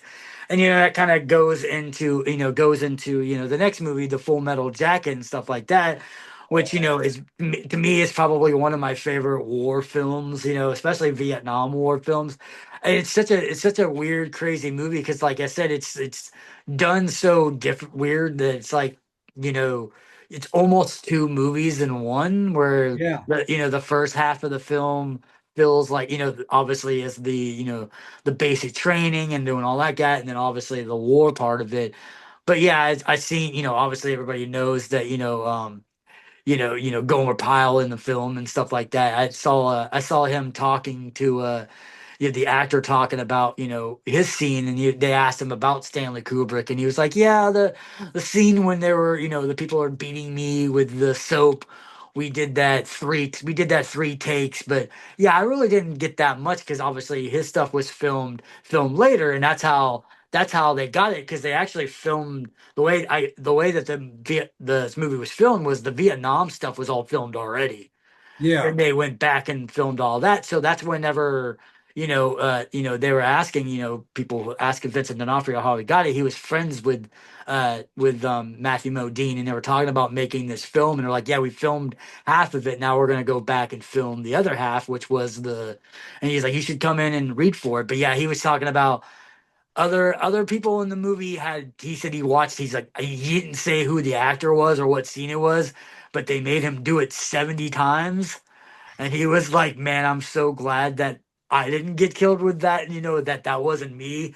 But even to the point where, like, even backtracking to her story with The Shining, they even talked about that with Scatman, because Scatman was an older actor, and one Yeah. of the scenes they basically kept on doing it over, which I'm assuming is the scene where he gets the axe, to Right. him. That they were like, that even some of the actors were like, I think like Jack, because I think Jack's the one that brought him on, was like, hey man, like, can we just tone it down a little bit for him? He's an older guy. Like, this guy is like in his, he was in his 70s or 80s or something at the time. They're like, yeah, he can't take the 9 million cuts. And I can just imagine like Stanley being like, man, if I hadn't filmed all this movie almost already, I would probably tell Jack to go fuck himself. Right. Because I just feel like Stanley Kubrick's that one. But yeah, like I said, going back into Full Metal Jacket, I mean, that's, to me, it's just the greatest. I mean, I'm a huge fan of, Ari Lermy. We know when before he Oh passed, man. and to a point where when I used to live in Pittsburgh for a little while, there was a bartender that we used to go, this dive bar, military guy, and we were talking about stuff, and we were talking about Full Metal Jacket, and he was like, "Man, that guy was an asshole," and I was like, "What?" Because I completely forgot that Ari Lermy actually was a drill sergeant in the Yep. military. And he's like, "Oh yeah, he was way worse than in real life than he was in that movie. You think he was bad in that movie? He was 10 times worse in real life." But ultimately, most of the people that trained under him all survived. Granted, not all of them didn't, but that's what he's like, that was the one thing. He's like, yeah, he was hard on us. And you see that in the film, where he's just basically like wearing down these people. And like I said, ultimately, he takes the rifle and kills him, but he was like, yeah, there were times where a lot of us thought about that kind of stuff, but then again, you're Oh like, yeah. yeah, he was, drilling us this hard to try to get us to survive, and he's like, yeah, without all that intense training he did would have been. But yeah, I just love that to to a point where I'm a huge fan of Two Live Crew. So me so horny, and how much, $15, I'll give you a sucky sucky. I just, like I said, to me, like, this movie from the beginning to the end. I mean, my one of my favorite scenes of the movie. is such an odd part where they're in the war and they're going around and somebody's going around and they're shooting and the enemy comes and shoot and the one guy shoots an enemy, and all of a sudden he's gets this big smile on his face, like, "Holy shit, I did something!" And then they start playing, "Everybody's heard about the bird, bird, Oh bird, bird," and that song comes on, and it's just like, what the hell? And then all of a sudden you see like the film director kind of making this like, so it's like a film within a film. It's like, what the hell is this weird ass shit? and it's also got all that crazy stuff too, because also it's definitely it's a period piece, and they do so much like research on that. It's the movie, the second half of the movie when it's all about the war, because it also probably made a lot of sense to do it backwards as well. Because remember, the opening scene of the movie is all of the cadets shaving their heads. So if these people were to have full heads of hair by the time they actually are in Vietnam doing whatever it is they need to do, you don't want to put that much time or whatever amount of time it might take, 4 months for everybody to get a full head of hair back or whatever, by filming everybody with shaved heads first and now being like, shit, now they need hair for fucking Vietnam. But it's all that, crazy stylistic stuff too. I mean, you've got the animal character, you've got everybody in the various platoon. You've got like the underlining, bits of like racism that was still happening at that time too, when it came to like the prostitute scene, because, it was all about, the guys negotiating how much they wanted to pay in order to get their rocks off with this girl.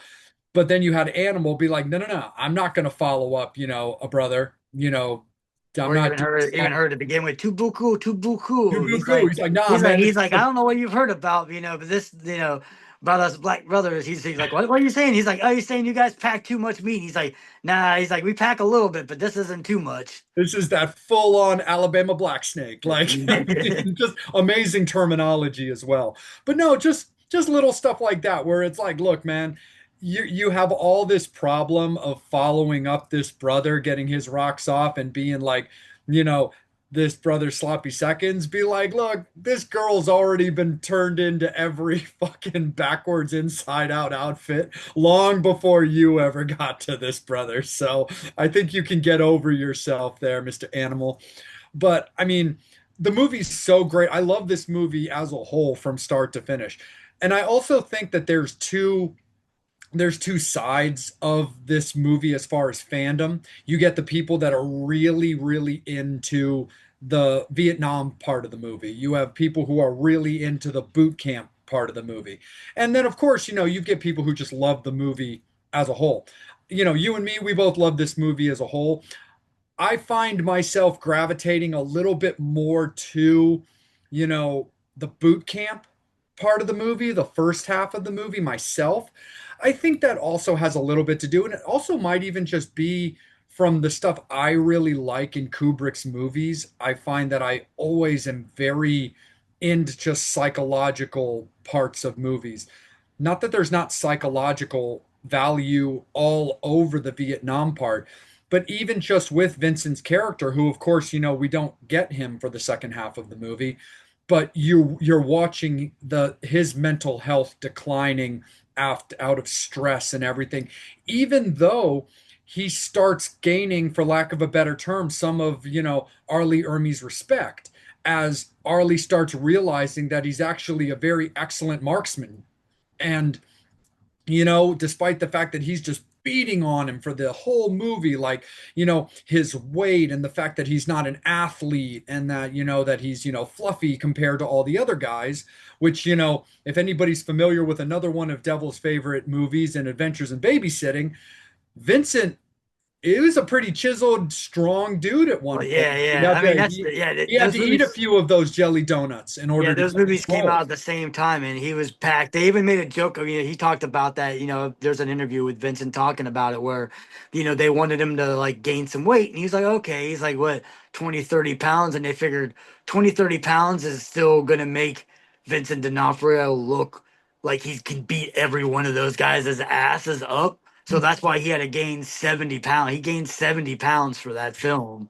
That's And crazy. which is crazy because, like I said, you see him in Full Metal Jacket and Adventures in Babysitting, which both came out in the same year, And like I said, you see him as the fat Gomer Pyle, and Yeah. he's shredded as shit as Thor in that movie. And you're like, what? How is that the same person? I mean, that's crazy Right.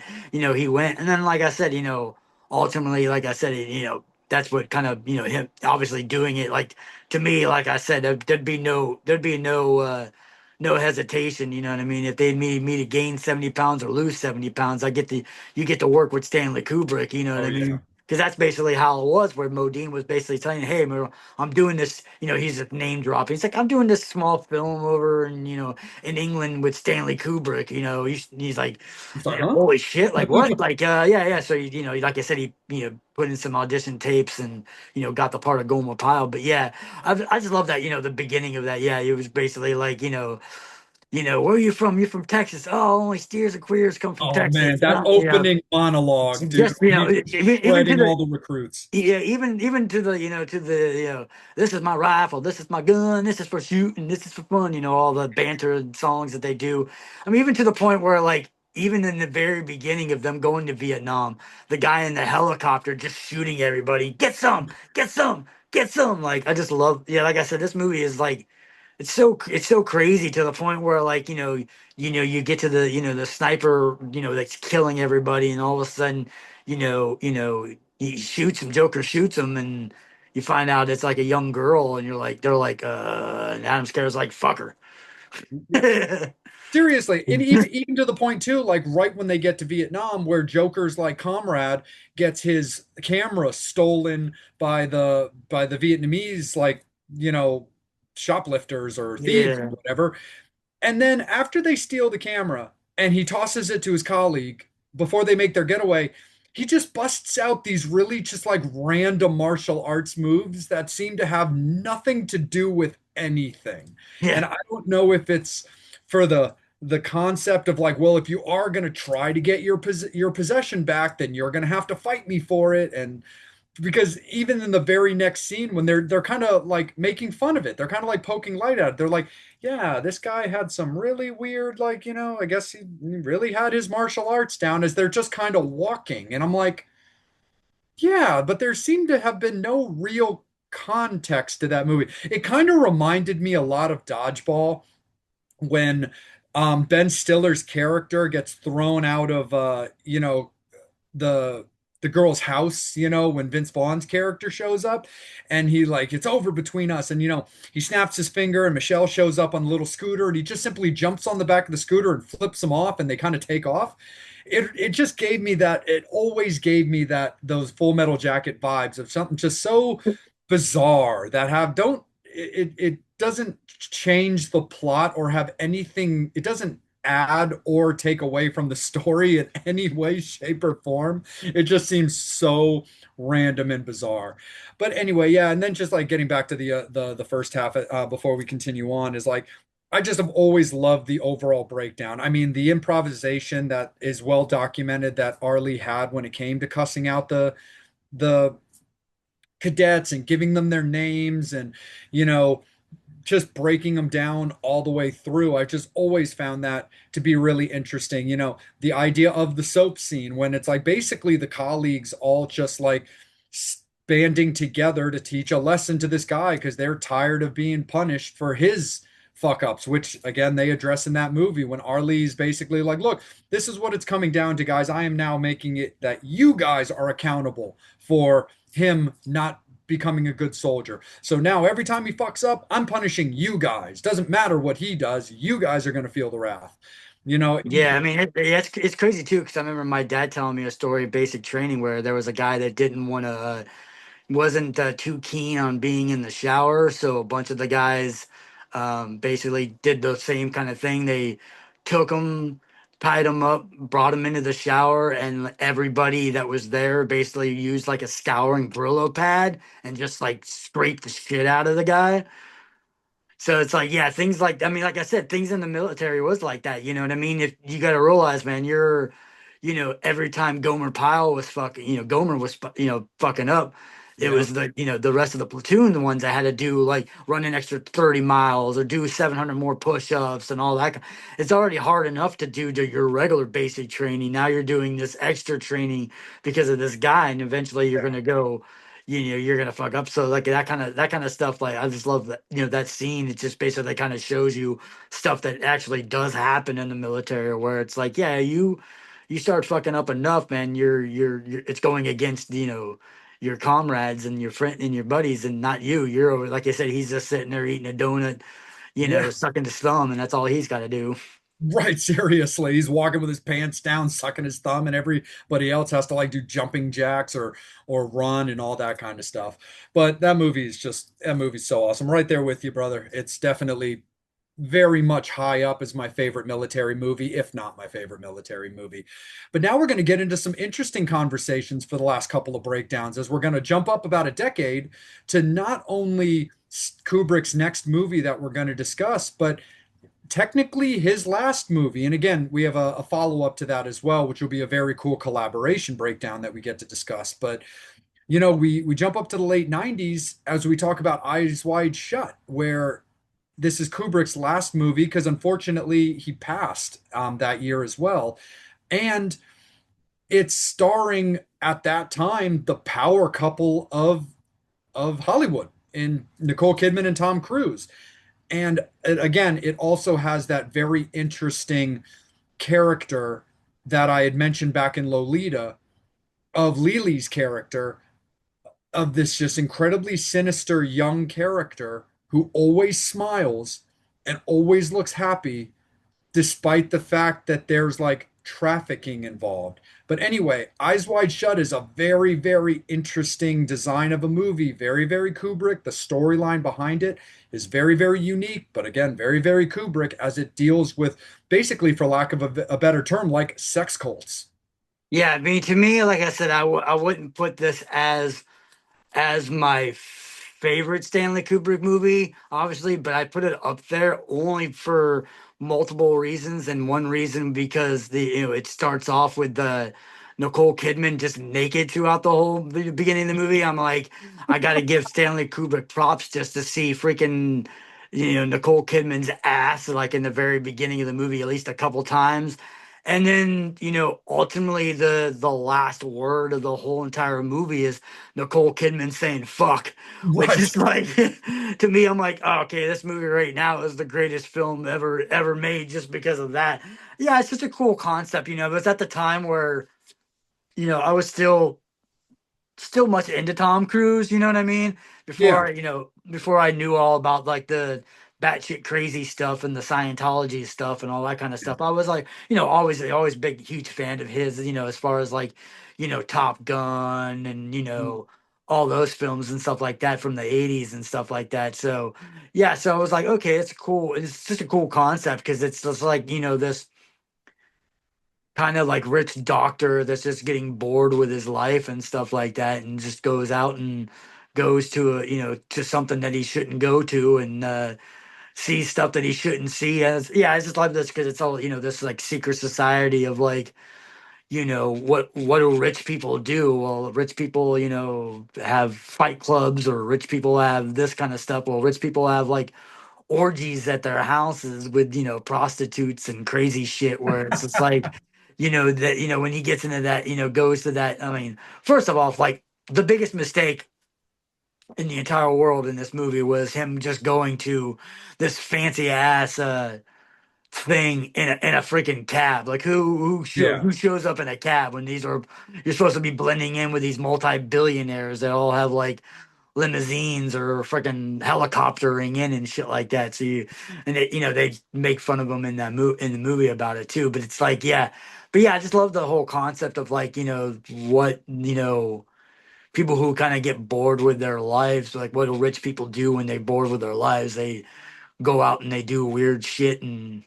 Is it, obviously it's got a lot of parts of trafficking in it, and it's got like, obviously drugs and sex crimes and stuff like that. But then again, it's like, it's so crazy. And so like, to me, like, it's one of those ones where it's just the art, like I said, it's just such an artistic film. I mean, I love just the whole like imagery of it. But like I said, yeah, the core of it is just like, yeah, rich society is actually more sinister and worse than any, of the poverty people that they think that are beneath them and are savages, but yet they're doing way more savages things. Yeah, no, 100%. I mean, and it's just a very, very interesting, like, cast in this as well. Like, it really brings a lot of people in, like you had said, even with Tom Cruise, but just a lot of different fandoms can come into this movie and they all kind of come to a head. Because again, Lily being so young, playing Mitch's daughter, which is that really crazy trafficking scene where she always looks so content and smiling the whole time that she's on screen, not seeming like she has a care in the world despite what's basically coming for her, and then you never see them for the rest of the movie, all the way down to it being just a bunch of hocus pocus with Vanessa Shaw's character in there with Domino. But again, you've got Tom Cruise who is coming off all of these iconic 80s roles before, and I'm not even talking about before The Crazy, but also just before he kind of made that switch into like action star kind of mode. And then you had, Nicole Kidman, who had already, been starring in various like dramatic type of roles as well. And then even that ties in further, down the line with Joel Schumacher as, we start seeing her in Batman and stuff. So it's just a really, really interesting movie. I just always found this movie to be so unique. It has other movies that it kind of reminds me of when it comes to like stylistic design, but also like that kind of second world. And what this movie also always kind of reminded me a little bit of when it came to the high society Second Life, it actually reminded me a lot of Claire Danes and Leonardo DiCaprio's Romeo and Juliet.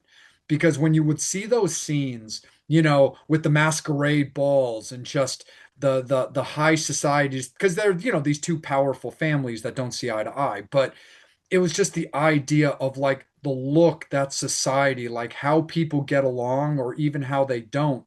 And despite the fact that, you know, you've got these characters that are literally two of what you would consider to be both just very beautiful people that have this life, it should be this great life of like, financial security and everything, to this whole like I'm just bored with my life. And you and I talked earlier about like money not always bringing you happiness, but it's that same kind of thing that it's like, yeah, but okay, people grow out of their partner, despite how beautiful they may or may not be or whatever. Some people, you just get over it. It's just you're no longer happy in that. That's fine. That's cool.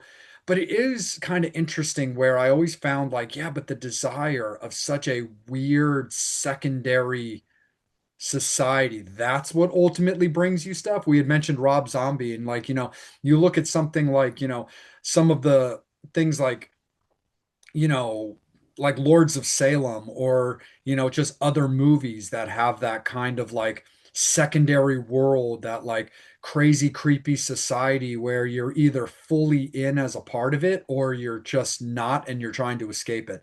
But anyway, I've always thought Eyes Wide Shut was a really, really interesting movie. And the funny thing is, I feel like that movie has also always been very like kind of under the radar. I feel like not enough people truly know about this movie. I feel like so many people know of it. They know of Eyes Wide Shut. Like the cover of the movie, I feel, and not because it's like crazy or insanely unique or controversial. I just feel like the traditional movie cover or poster of the movie, let alone the fact that it's got two of the biggest stars in Hollywood on the poster or movie, has always been very recognizable, and people are familiar. They're like, "Oh yeah, I know of, not know, but they'll be like, "Yeah, I know of Eyes Wide Shut with Nicole Kidman and Tom Cruise. Absolutely. I know of that movie." But that's kind of where it ends. I feel like this movie is very strangely forgotten about. Yeah, I mean, it's definitely like I said, even though it's a big movie, obviously, Yeah. because you have the huge Nicole Kidman and Tom Cruise in it, it's got that like lower cult status when it came out, you know what I mean? And then eventually got bigger, with people knowing that it was, Kubrick's last film and stuff like that, it was the last film that you got to work on and stuff like that. But yeah, I always felt like that too. It's like one of those ones where it's like you feel like that movie would have been should have been a lot bigger than it was because of how epic it is and with the stars that it had in it. But yeah, I feel like it's yeah, most people probably know of it, but probably haven't seen it and stuff like that. And then the people that have seen it are either like a lot of times they're just like most of the people that I've known that that seen this movie, most people are like and then some people will, it's either you really really like it or you don't like it. There's really not Yeah. like it's okay. It's just one of those ones where it's like, oh yeah, it's crazy. You know what I mean? It's so great, or it's like this movie was boring. All it was just a bunch of like people wanting to have sex with prostitutes and doing shit and underage girls and blah blah blah, kind of stuff like that. But like I said, I always found it intriguing, especially because like to me, like I feel like the movie's about like obsession a lot. Because like especially with Tom Cruise, he's finds out about like his like wife seeing this like got this Navy guy or whatever, and she would have left with him, but then he never came back or never showed up. So he's like envisioning her the whole entire time having sex with this guy, and goes off and puts that into his mind for him to go out and do stuff, which he eventually goes finds Vanessa Shaw's character and stuff like Yep. that and does stuff.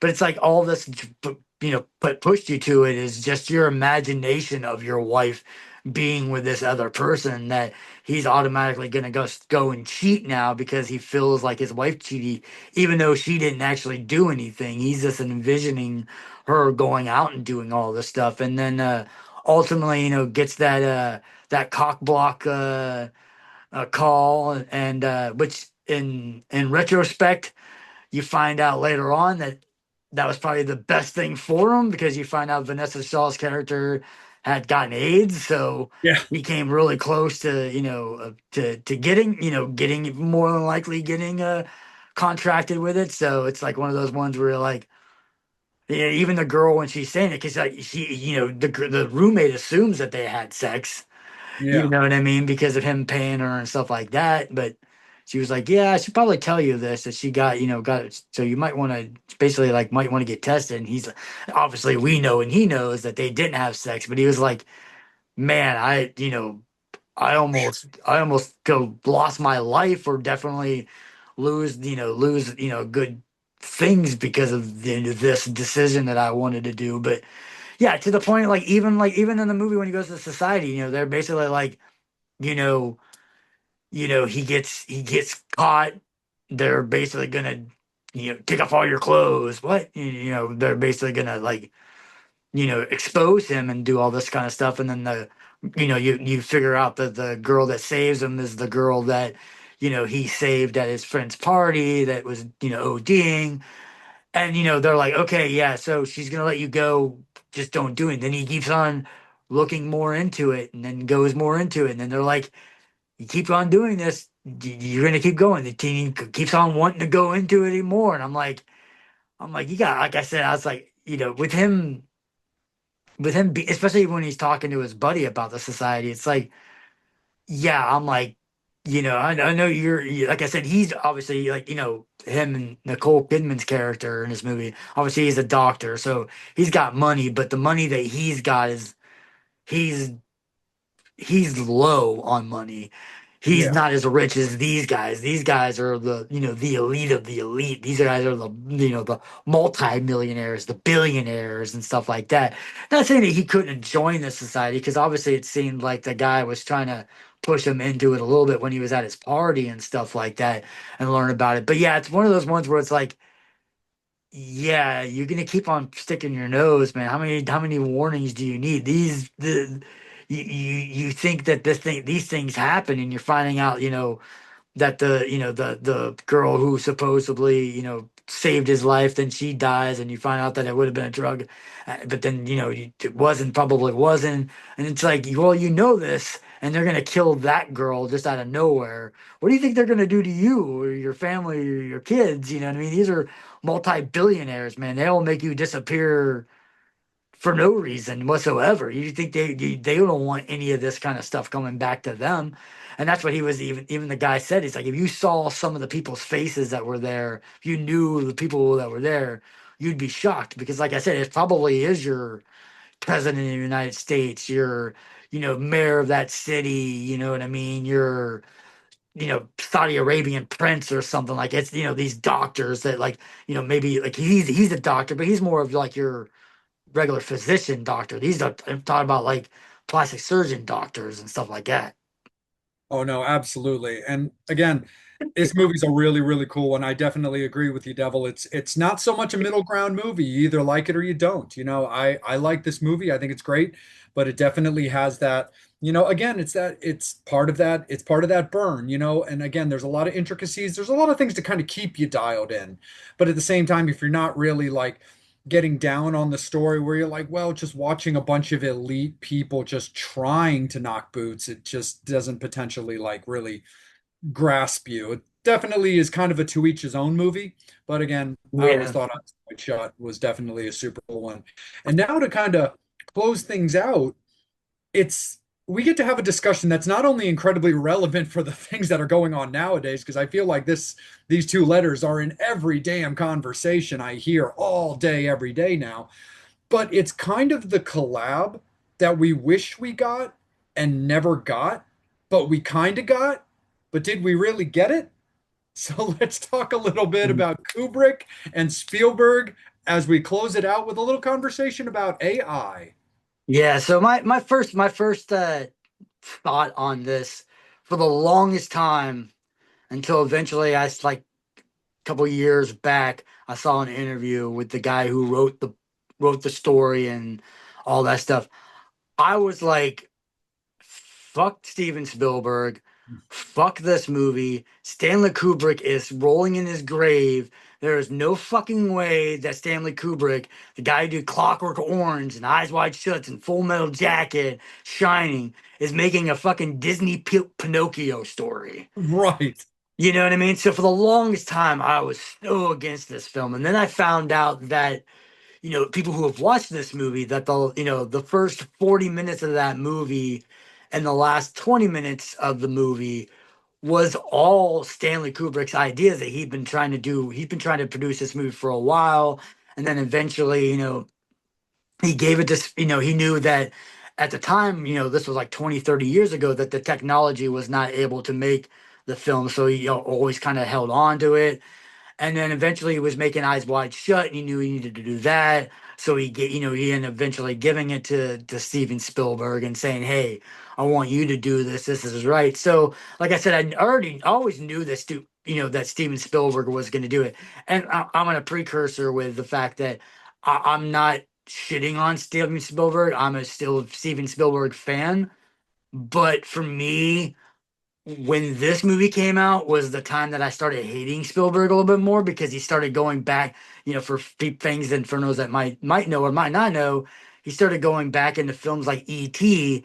and taking editing stuff because it wasn't, didn't it wasn't kid friendly, where the kids are drinking beer in the movie, and then the one part the police officers have guns when the kids were all out trying to save ET, and they change it to them having a flashlight instead in their hands or stuff like that. Yeah. It was just the editing stuff and getting way too. Ever since he had his kids, he started getting way too mishmashy. With it wasn't old school Steven Spielberg where you know not Return of the Living Dead, but Indiana Jones, and people are Yeah. melting, and it's gruesome and gory, and kind of like, not that he was a horror director, but he always had the action. He was always, more into that. Where, yeah, like, I mean, even Jaws, you know what I mean? Jaws is about to fucking kill a shark that's eating people and shit like that. Yeah. So, you know what I mean? So it's like to a point where it's like, okay, so then like I said, fast forward, I watched the movie, and like I said, been a fan. I'm a fan of Haley Joel Osment. You know, what I mean, I liked him in The Sixth Sense. Yep. I watched the movie. I'm a huge Jude Law fan, and he is in this movie. There's a lot of good actors and actresses that are in this film, and it's really cool. I mean, I like the concept of like the world is basically using AI and it's getting more, and you want to have a child AI. Like I said, when it started getting him into the more of like reading the Pinocchio story and finding out about Pinocchio and this kid, this trying to be a real boy and things like that. That's when I was just like, it's the Stanley Kubrick ain't gonna do that cookie cutter Disney shit. Yeah. Like I said, then once I found out about that, and years later when I heard about that, like from the guy who wrote the story that it's based off of, and was with workings with Stanley Kubrick and all that kind of stuff, then that he was heavily involved in a lot of that Disney stuff. That surprisingly, a lot of the dark stuff that's in that film is actually Spielberg's idea. the Yeah. darker the darker themes of the film were more of Steven Spielberg's ideas versus Kubrick's ideas, which is I found kind of interesting too. But yeah, Yeah. like the whole like yes, I did the whole beginning with the boy, and then like obviously getting into the end with the aliens and the Pinocchio story and stuff like that. Once I found out about that, I it took a little while. I was like I watched it and then I rewatched it again, and after rewatching it again, it's like how much I love this movie. This movie is such a good movie. It's just so beautifully done. It's just the whole story. It definitely makes you emotional. You know what I mean? It's definitely a very like tearjerker kind of film. You know what I mean about love and loss and all this other kind of stuff. With obviously like the scientist lost his son, so he's trying to make the scene. These parents lost their kid, and they're bringing in this AI robot, and the AI robot just is so realistic that he wants to be loved, and he feels like the only way he can be loved is to be a real boy because of the Pinocchio story. So you find Hmm. out a lot about that stuff and him just like going what things he's willing to do and willing to sacrifice to try to become this better person. And then, like I said, obviously the people who will watch the end of the film, with the aliens digging them up, and that's how they were able to understand human society because of this robot. You know what I mean? That it just brings a humanity. Like to now when I watch it now, I'm like I can appreciate it a lot more. But like I said, I mean, I'm not going to sugarcoat it. Yeah, it it was just, I mean, we talked about it before when we did when we talked about John Carpenter's vampires, but it was almost about as destroying as in my heart as that was, where I was like literally for the longest time was like, Stanley Kubrick is freaking rolling in his grave, just being like, this son of a bitch. Because I know him and Kubrick. I mean, I know him and Kubrick and Spielberg were friends. Yeah. I've always known that they've talked about wanting to work together and doing stuff and just never did. So I mean, I understood, like I knew that, so it wasn't that, but I was like, man, this guy just stabbed his best friend in the back with this. And then, like Yeah. I said, then when I found out about that, I'm like, I can appreciate it. And like I said, ultimately, I think it's just an amazing movie. Yeah. No, it definitely is. This movie, like you, Devil, like this movie had to grow on me. And it really wasn't until I actually started kind of assimilating it with other movies of some type of similar nature. So like one of the things I love about the old school Disney movies is how frankly fucked up the original stories were. Like a lot of them coming off of like Hans Christian Andersen stuff and the actual backstories of things like, Pinocchio, The Little Mermaid, like some of these actual stories are incredibly dark. Like Yeah, way darker than even the average real Disney fan would even understand. Peter Pan, all that kind of stuff. So, but I was also the same kind of way. I was like, as much as I love Kubrick, I was like, and I like Spielberg. I was like, there was a lot of things that I couldn't get myself. I kind of like what you were saying. Like it wasn't so much like hating Spielberg. I started getting really bought. Anybody, whether it's the actual director or studios or anybody that feels the need to go back and edit something after its release. I'm not talking about like a director's cut or whatever. I'm just talking about anybody who feels that they need to go back and edit, whether it's for morality or taste issues, is to each his own. But once it's been released into the ether, look, it's just a pop culture thing. And if you don't like it or if you don't relate to it nowadays, you don't have to watch it. If you're the guy who made it, you don't have to talk about it. But I don't like the concepts of editing things that are already out there, especially certain things that become so insanely beloved, Indiana Jones type stuff or, E.T. and whatnot. It's like that stuff is crazy important to a lot of people. And so the idea of like you not liking a gun in an officer's hand, so you're going to have it edited into like a flashlight, like, come on, man, that's not a thing. But anyway, back on point, like what really started making me be more willing to watch this movie closer or really get into it is when I started just thinking back on any type of AI movies or shows or concepts that actually speak to me. And the funny thing about it is one of the things that made me loosen up a while ago was when I started thinking about the movie Deadly Friend again.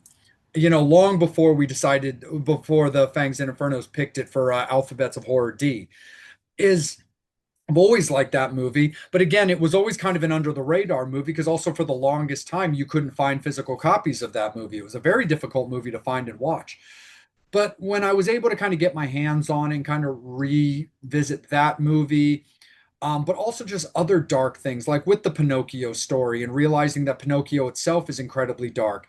And, Guillermo del Toro much more recently did a spin-off of Pinocchio for like Netflix. And when I started kind of trying to interpret the movie in a way that I could understand or appreciate, it kind of loosened me up a little bit. Kind of like how I used to say back in the day, like movies because of concepts, I was unwilling to give the time of day to. Like back when you and I were talking about Shaun of the Dead.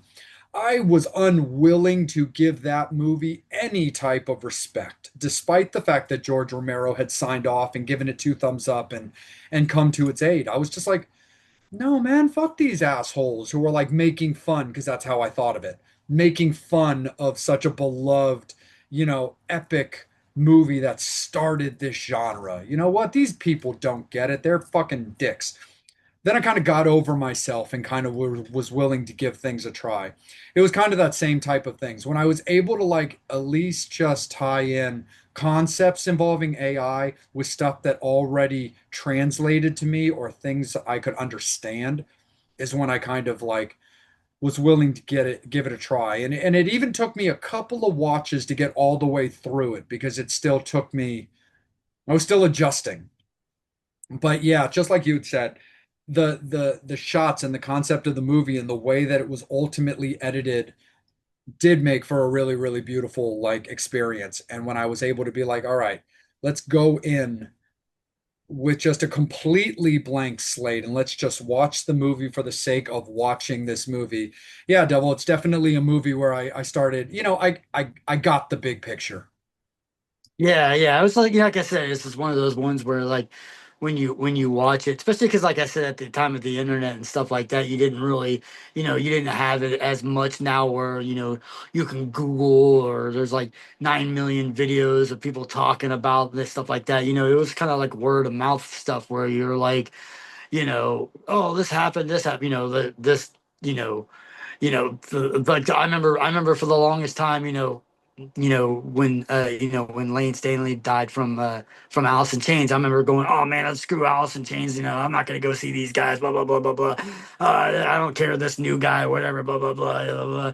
And then we went and seen them. We went to go see. I went to the Guns N' Roses show and they're opening up, and I'm like, well, I'm already here, so whatever. And then I watched it. And I'm like, wow, I really like this because he's not trying to imitate Lane. He's trying to take the songs and do it justice to Lane, but also do it in his own voice, in his own style. And I got it. It's the same thing with, when we went into, for the longest time when we went and saw Journey, what I mean, with Yep. Arnie, you know what I mean? It was the same way with him, you know what I mean? It was just like, oh no, it's not Steve Perry, man. Fuck that guy. And then, like I said, I watched the Journey's, Hall of Fame, and I'm like, Yeah. oh my God, this guy's really good. I could see Yeah. why they picked him, why he is there. So I'm like, okay, I'm willing, willing to get.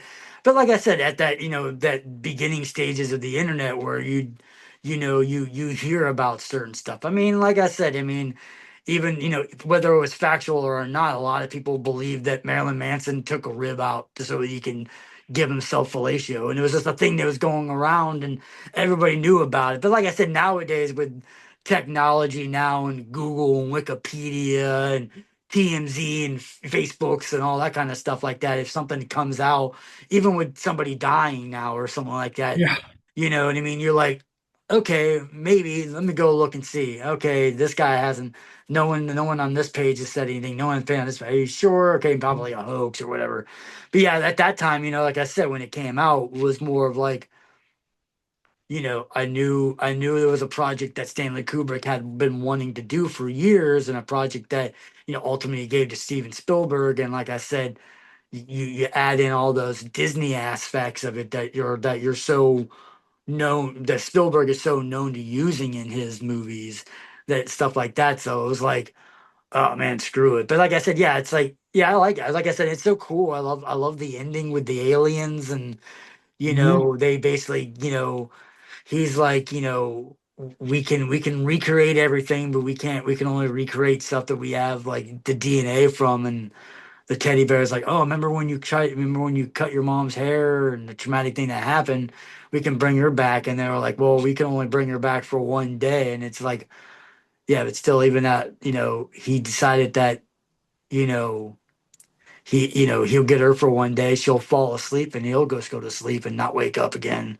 So it's just, Yep. like I said, it's such a beautiful, beautiful story of just like wanting to be accepted, and be, from being different or something like that. That like I said, afterwards, I'm like, you know what, okay, okay. So yeah, so I gotta like go and apologize to Stanley Kubrick in his grave, and Yeah.